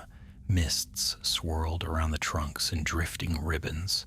The path narrowed to a winding track, hemmed by thick undergrowth and ancient roots. Though Farendir moved with practiced ease, the others felt the weight of the forest upon them. As they walked, Baragon felt the shard's presence at his back, each faint pulse a cold echo against his spine. It beat irregularly, like a heart struggling to wake. Hartwig grumbled with every throb. "If this thing grows stronger," the Bjorning muttered, "I'll hurl it into the nearest ravine and be done with it." "You will not," Gandalf said firmly. Hartwig scowled. I will not. But I would like to." The forest thickened further still. Shadows pooled beneath the ferns, and the trunks loomed, tall and stern, like silent guardians. The path wound downward into a wide vale where light barely reached. Baragon's steps slowed, a cold prickle running across his neck. "This place," he murmured. "It feels wrong." Farendir halted and raised his hand. All of them stopped. Silence blanketed the vale, too complete, too sudden. Even the wind seemed to flee. Gandalf lifted his staff, the faint glow along its tip flaring ever so slightly, pushing back the shadows. "What is it?" Baragon whispered. Farendir's eyes swept the trees. "We are not alone." A low rumble trembled through the earth. So faint at first, Baragon thought it was his imagination, but then the ground quivered again. Pebbles shifted. Leaves shivered without wind. Something moved beneath the forest floor. "Back!" Farendir ordered. Hartwig drew his axe in one swift motion. "Is it spiders again?" "No," Lareth murmured, arrow notched. "Something larger."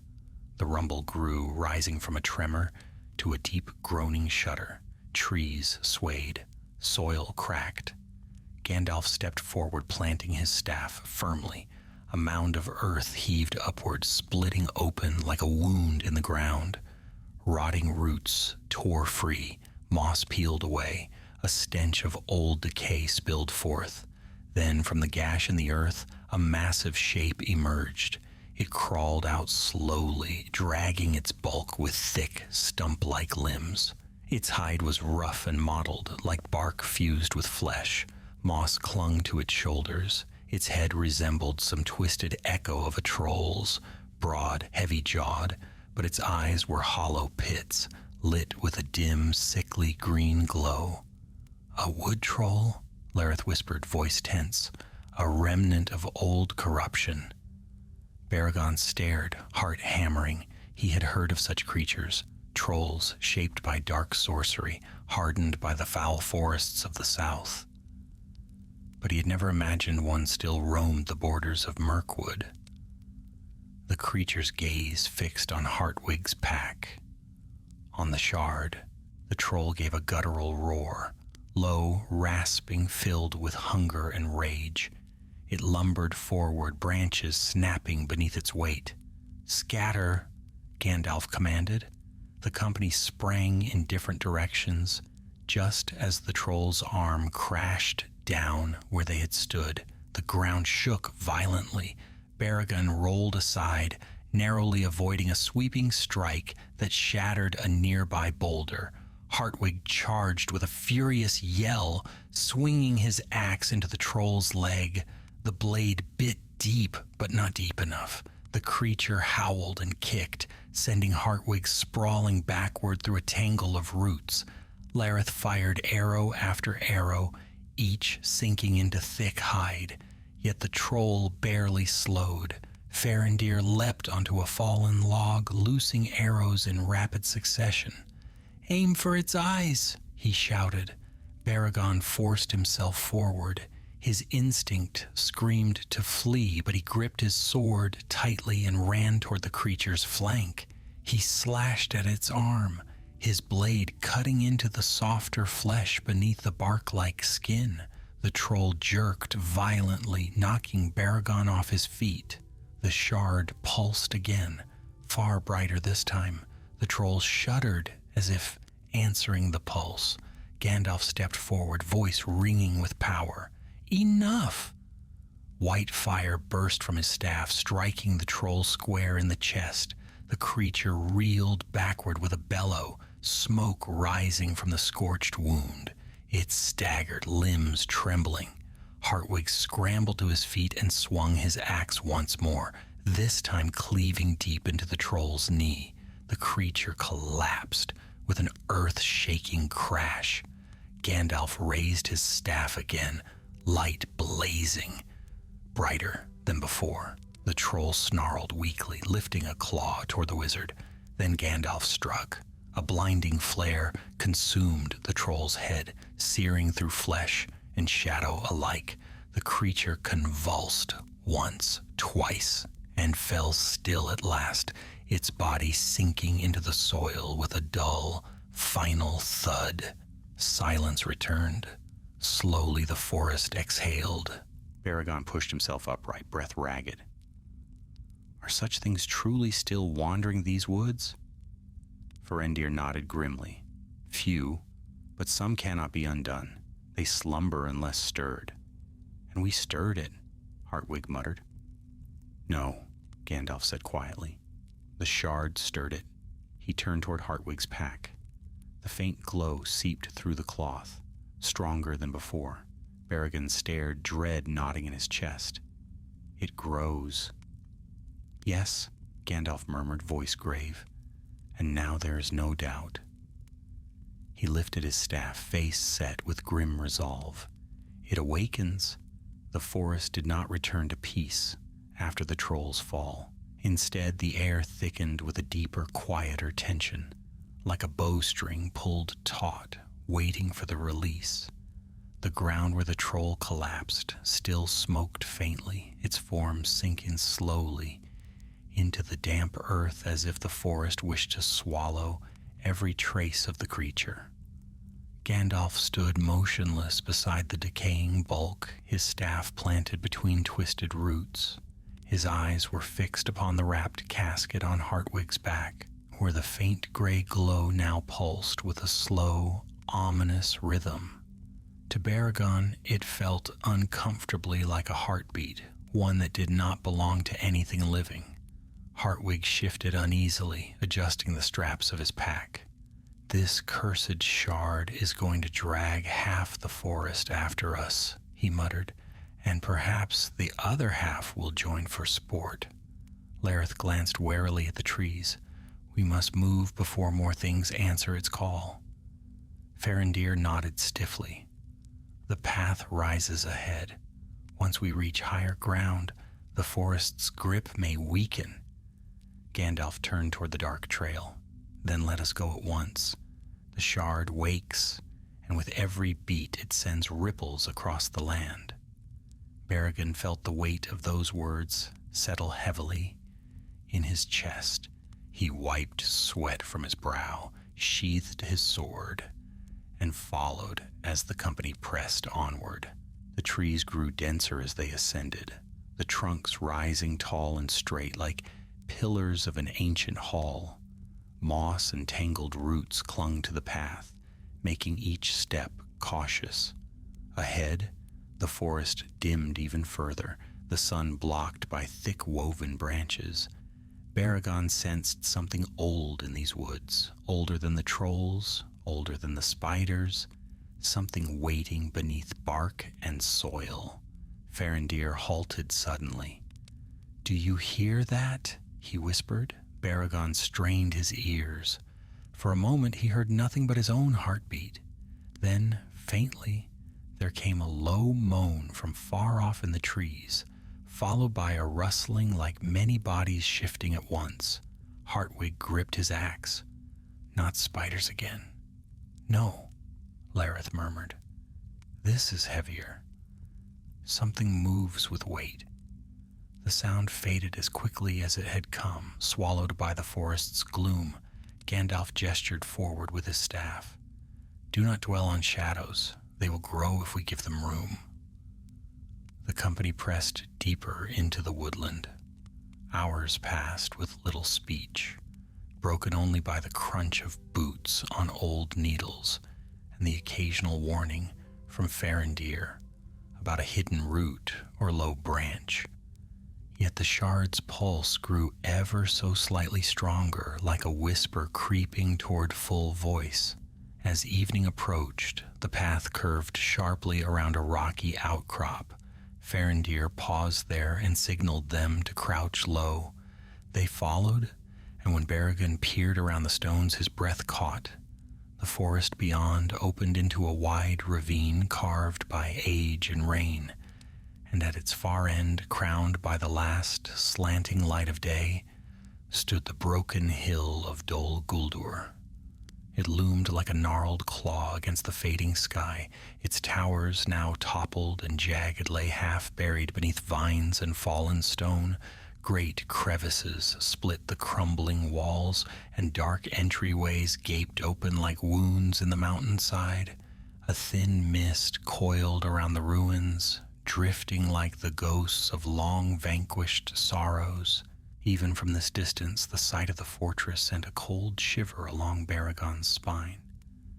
Though the necromancer had been cast out and the stronghold torn down, the place still breathed an air of dread, an echo of the shadow once rooted there.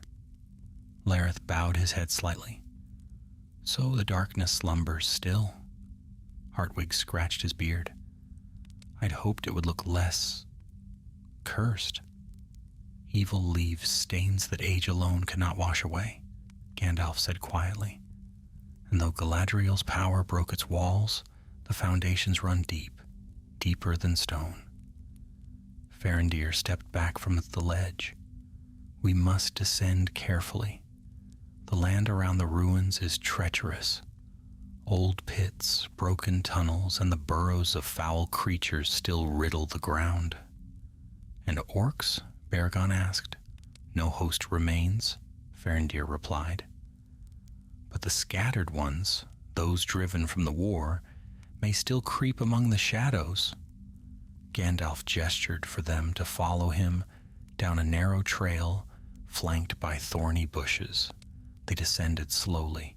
The air grew colder, the forest dimming as though Dol Guldur drained color from the world around it. When they reached the ravine floor, Gandalf stopped and addressed them in a low voice. The shard must be taken into the vault beneath the hill. It lies where Sauron once worked his lesser craft, before he revealed himself openly as the necromancer. There, in the place of its forging, the remnant can be unmade. Hartwig exhaled. So we go into the fortress. Yes, Gandalf replied, but not blindly. He held up his staff. A soft light blossomed at its tip, not bright, but steady and white like a star seen through mist. The air around them warmed slightly. This light will hold back the lingering malice, Gandalf said. Stay close, and do not stray from the path I choose. They continued forward. The closer they came to Dol Guldur, the more Baragon felt the weight of unseen eyes. The trees near the hill were twisted, gnarled roots gripping the soil like desperate fingers. Vines hung from broken archways. Thick briars clung to ancient stones mottled with dark stains. Then, as they reached the base of the broken stair that once led to the fortress gate, the shard pulsed again, stronger, sharper than before. Hartwig staggered under the sudden weight in his pack. By the mountains, I felt that in my teeth. Gandalf turned swiftly. Set it down. Hartwig lowered the bundle to the cracked stone, all gathered close. Lareth and Farendir stood with arrows drawn. The shard continued to throb, beating with a deepening rhythm. The cloth shifted. Baragon stepped back instinctively. It's moving. The wrapped casket vibrated, as though something inside struggled against its prison. The pulses became more insistent, gray light leaking through the cloth in thin lines. A hollow sound rumbled from within the ruins, faint at first, then rising like a sigh, echoed through hollow halls. Gandalf's voice sharpened. We must act quickly. The shard is awakening to its birthplace. Before Baragon could speak, a new sound pierced the air, a rasping breath, then another. Shapes emerged from the broken archways, small at first, then growing as more stepped into the dying light. Orcs, dozens of them lurking in the ruins, drawn by the shard's rising call. Hartwig raised his axe. They were hiding in there like rats. Lareth lifted his bow. More than rats. They gather as if summoned. Gandalf lifted his staff. We must reach the vault, he said. All else can wait. But the orcs began to advance, snarling, eyes fixed upon the pulsing shard, like starving wolves, scenting fresh blood. Baragon's grip tightened on his sword. He knew then the path ahead would not merely be difficult. It would be a struggle in the very shadow of the enemy's ancient stronghold, where even victory might demand a heavy price. The orcs spilled from the broken archways of Dol Guldur like dark water from a fractured dam. Their snarls echoed against the stone, rising into a harsh chorus that filled the ravine. Some carried crude blades, others jagged spears stripped from fallen foes of wars past. Many bore the scars of flight and long hiding, gaunt faces, patchwork armor, eyes gleaming with desperate hunger, but all of them fixed their gaze upon the wrapped casket at Gandalf's feet. Hartwig stepped forward beside Baragon, raising his axe. Here we stand again, he growled, always outnumbered. Numbers are nothing in the shadow of such places, Lareth murmured, bowstring taut. It is the land that gives them boldness. Gandalf gripped his staff, face grim. We must not let them draw close. If they seized the shard, the ruin of this land would begin anew. The first group of orcs broke into a sprint, weapons raised. Their roars split the still air. Stand fast, Gandalf commanded. He struck the ground with his staff. Light erupted, not bright as day, but fierce and sharp, spreading outward like the shatter of a star across the stones. The blast flung the nearest orcs backward. They tumbled over one another, snarling in shock. But the others pushed forward, scrambling around the edges of the light. Loose, Farendir called. Arrows hissed through the air. Lareth's shafts struck with perfect precision. 2 orcs fell before they realized they had been hit. Farendir's arrows followed, swift and sure, thinning the charging line. Yet still more came, pouring from the ruins in a relentless wave. Hartwig bellowed and charged, meeting the first orc with a crushing blow that split helm and skull. He swung again, cleaving through the arm of another. Baragon darted to his side, sword flashing, blocking a downward strike from an orc wielding a rusted cleaver. Their blades met with a burst of sparks. Baragon stepped inside the orc's guard and struck fast, driving his blade deep. Push them back, Hartwig shouted, knocking another foe aside. Do not let them near Gandalf. But the orcs were cunning, or desperate. They did not aim solely for the companions. Many surged toward the shard itself, clawing for the cloth-wrapped casket as though sensing its awakening strength. A pulse shuddered through the air, stronger than before. Even the orcs hesitated for a heartbeat. Baragon felt it ripple down his spine, cold and unsettling. Gandalf's voice rose above the din. "We cannot hold this ground. Inside the fortress, now!"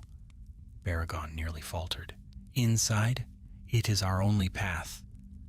Gandalf struck another blast from his staff, driving the orcs back a step. Farendir leapt to retrieve the shard. "I will carry it." "No," Gandalf said sharply. "Hartwig, bring it. The shard has already taken your measure." Hartwig grimaced. "And I'd like to return it." He slung the pack securely over one shoulder and dashed toward the crumbling staircase that led into the fortress hall. Baragon and Lareth moved to guard him, blades flashing. The staircase groaned under their weight, stones cracking as if the fortress resented every footstep. Shadows danced along the walls, shifting with the flicker of Gandalf's light. Behind them the orcs rallied again, pursuing with renewed ferocity. "Keep climbing," Farendir shouted. "Do not let them gain the higher ground." As they reached the broken archway, two orcs lunged from behind a crumbled pillar. Baragon met one with his sword, but the second slipped past him, racing toward Hartwig. Lareth intercepted, tackling the orc sideways. His blade flashed, quick and clean, and the creature fell lifeless. Hartwig gave a grunt of thanks, then continued forward. They entered the upper hall of Dol Guldur, once a chamber of dark gatherings, now a ruin of shattered stone and creeping vines.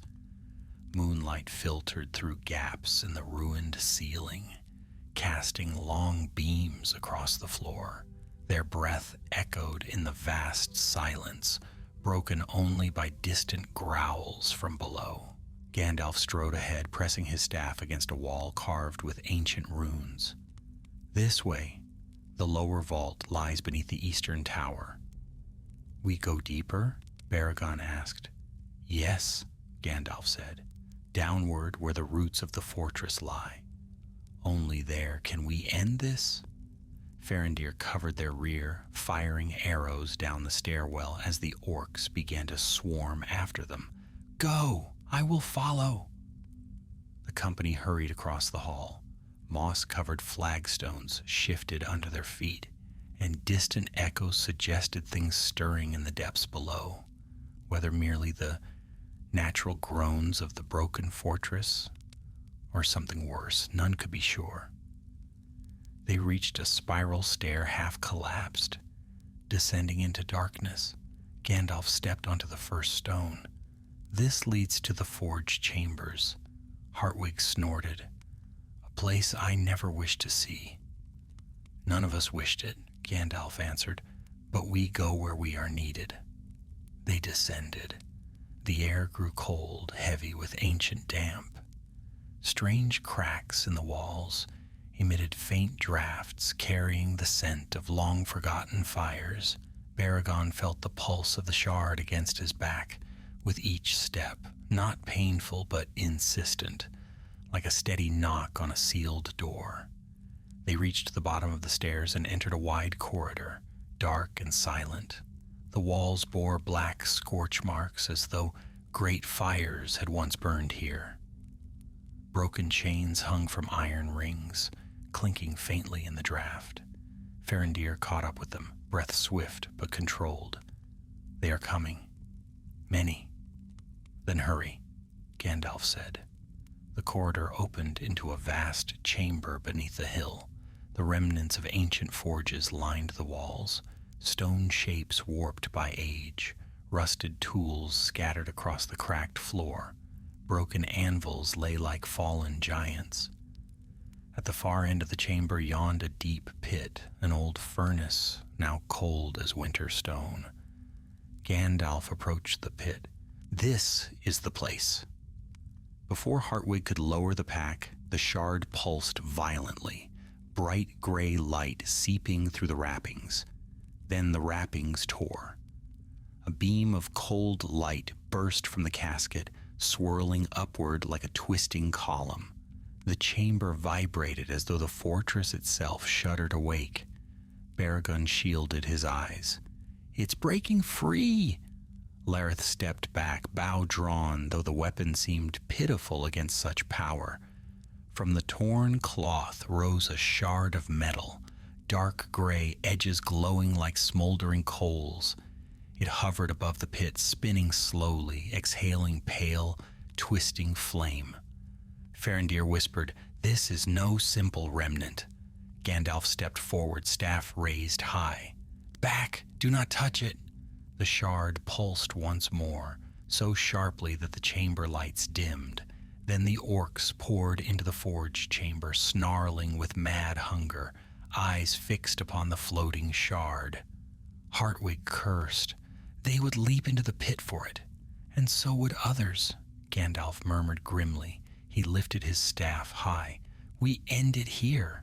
The shard spun faster, gray fire swirling. The orcs advanced, roaring, and the deep pit of Dol Guldur stirred with echoes of ancient sleeping power, waiting for what came next. The forge chamber shuddered as though the very bones of Dol Guldur had awakened. Dust drifted from the vaulted ceiling in soft showers, and hairline cracks crept like pale veins along the stone walls. The gray shard hovered above the depthless pit, its edges glowing brighter, its pulse quickening until the air vibrated with each beat. A sickly light spilled across the chamber, casting warped shadows that danced like twisted spirits. The orcs, wild with frenzy, surged forward in a broken wave. Their screams rang against the stone, rising into a feverish chorus.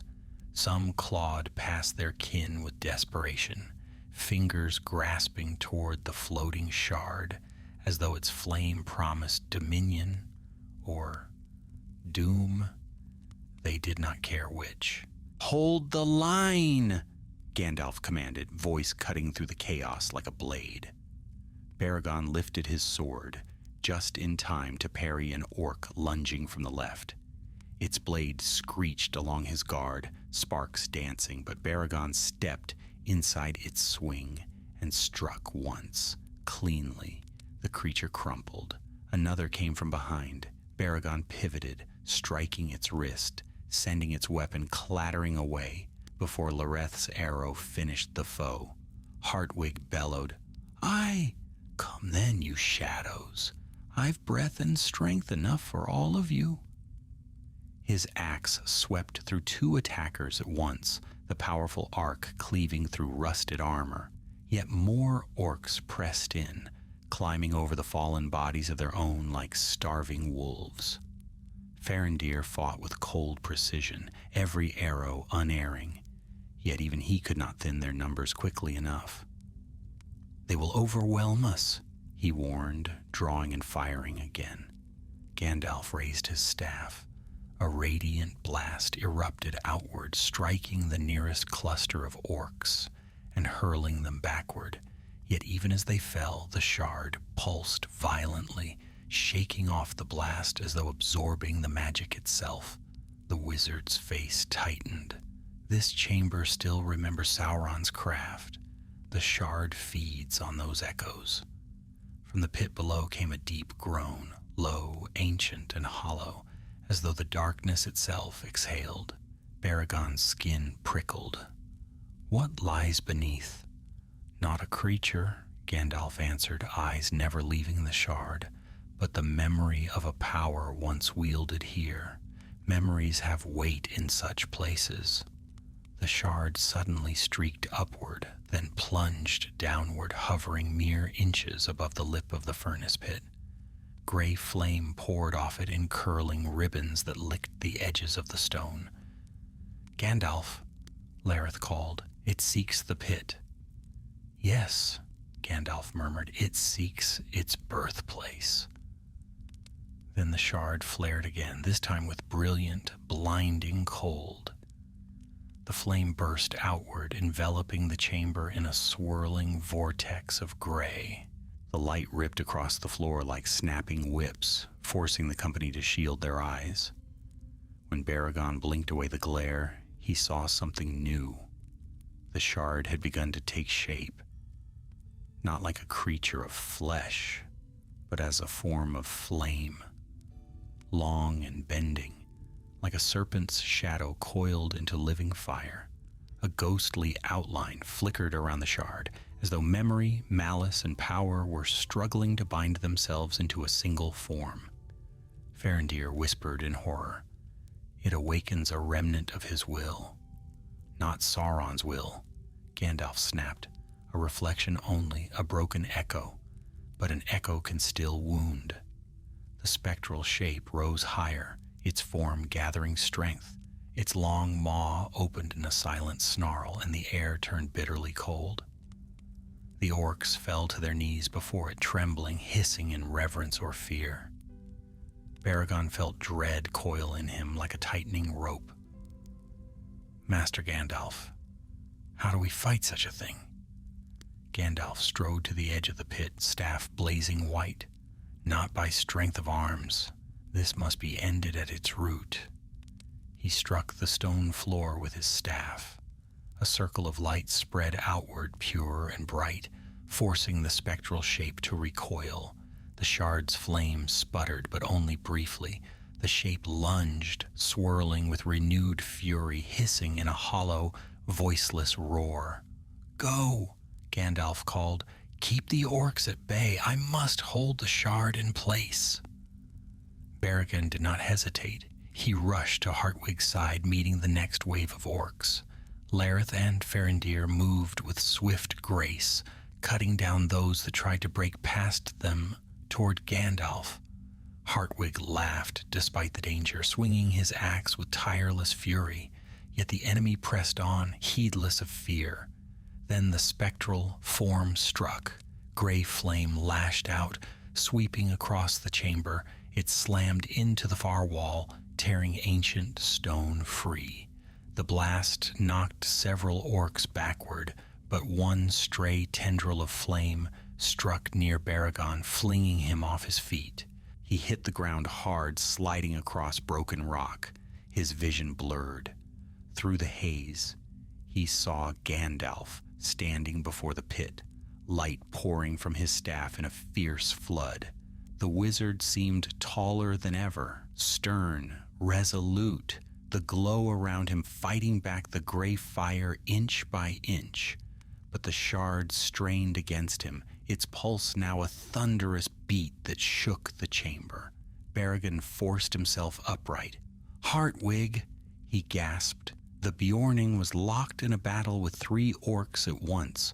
With a roar he felled 2, but the third leapt onto his back, claws digging in. Farendir fired an arrow that struck the creature through the ribs, freeing Hartwig. Yet more orcs scrambled into the chamber, drawn by the shard's awakening. "We cannot hold much longer," Lareth cried. Gandalf shouted over the roar of the flame. "Drive them back! Keep them from the pit!" Baragon forced himself forward again, slashing down an orc that lunged for Gandalf's side. The wizard's glow flickered, his grip tightening on the staff. "The shard must be forced fully into the pit," Gandalf called. "Its flame must be bound within the ancient chamber where it was shaped." Hartwig, panting, wiped blood from his brow. "And how do we force it, wizard? It floats like a cursed ghost." Gandalf's eyes blazed with sudden clarity. "We do not force it," he said. "We lure it." He turned toward Baragon. The young guardsman froze. "Me?" "You felt its call more than once," Gandalf said. "It senses you. It watches those who resist it. Stand near the pit." Baragon swallowed hard. "And then?" "Trust me," Gandalf said. Baragon nodded, though his heart hammered like a drum, and stepped toward the pit's edge. The spectral form turned sharply, gray fire swirling with sudden eagerness. The shard's pulse quickened, drawn to him. Lareth called out, "Baragon, fall back." But Gandalf raised his hand. "Hold!" The shard drifted toward Baragon, slowly, almost gently, as though curious. The gray flame coiled around him without touching, shaping itself into tendrils that reached out like searching fingers. Baragon fought the urge to flee. Just one step more, he thought, and it will swallow me whole. Then Gandalf struck. White fire leapt from his staff, crashing into the shard with a force that shook the hall. The gray flame shrieked. No sound escaped it, yet all felt the cry vibrating in their bones. Gandalf's blast hurled the shard back and down, plunging it straight into the yawning furnace pit. The spectral shape convulsed, collapsing inward in a swirl of broken flame. But before it fell fully into the pit, one final burst of gray fire erupted, striking the ceiling with crushing force. Stone cracked, boulders groaned, and the ancient chamber above them began to collapse. The forged chamber groaned like a wounded beast. Cracks split across the vaulted ceiling in jagged lines, shedding stones that crashed onto the floor with thunderous force. Dust billowed through the air in thick clouds. The dying howl of the shard's fading spirit still vibrated along the stone, echoing down the long-forgotten corridors of Dol Guldur. "Move!" Gandalf shouted, voice ringing through the collapsing hall. "Away from the pit, now!" Baragon stumbled back just as a slab of stone smashed down where he had been standing. Lareth seized his arm and dragged him aside, guiding him toward a stretch of floor that remained stable for the moment. Hartwig braced himself beneath a falling beam, his great shoulders absorbing the shock before he shoved it aside with a roar. "The whole cursed fortress is falling around our ears." Farendir fired one last arrow to halt an orc scrambling too close, then sprinted after the others. They still come, even now. Indeed, the orcs, though disoriented and shrieking in terror, continue to hurl themselves toward the pit as though compelled by the shard's dying call. Many slipped on debris or vanished into sudden chasms opening beneath their feet, swallowed by the ancient forge's wrath. Gandalf raised his staff, its light flaring with fierce urgency. "Stay behind me and keep to the wall." A cascade of stone thundered down, smashing the center of the chamber and sending shards flying. The noise was deafening. Farendir shielded his face. Baragon felt the ground lurch beneath him. Lareth steadied him with a firm hand. The pit flared one last time. Gray flame licked upward in a twisting spire, then plunged downward with a sound like a lantern being snuffed. The final pulse died, and with it the shard's light vanished utterly. Silence struck the pit for the briefest moment. Then the floor trembled violently, an aftershock of the shard's destruction. Hartwig shouted, "Gandalf, this whole place wants to be a tomb. How do we get out?"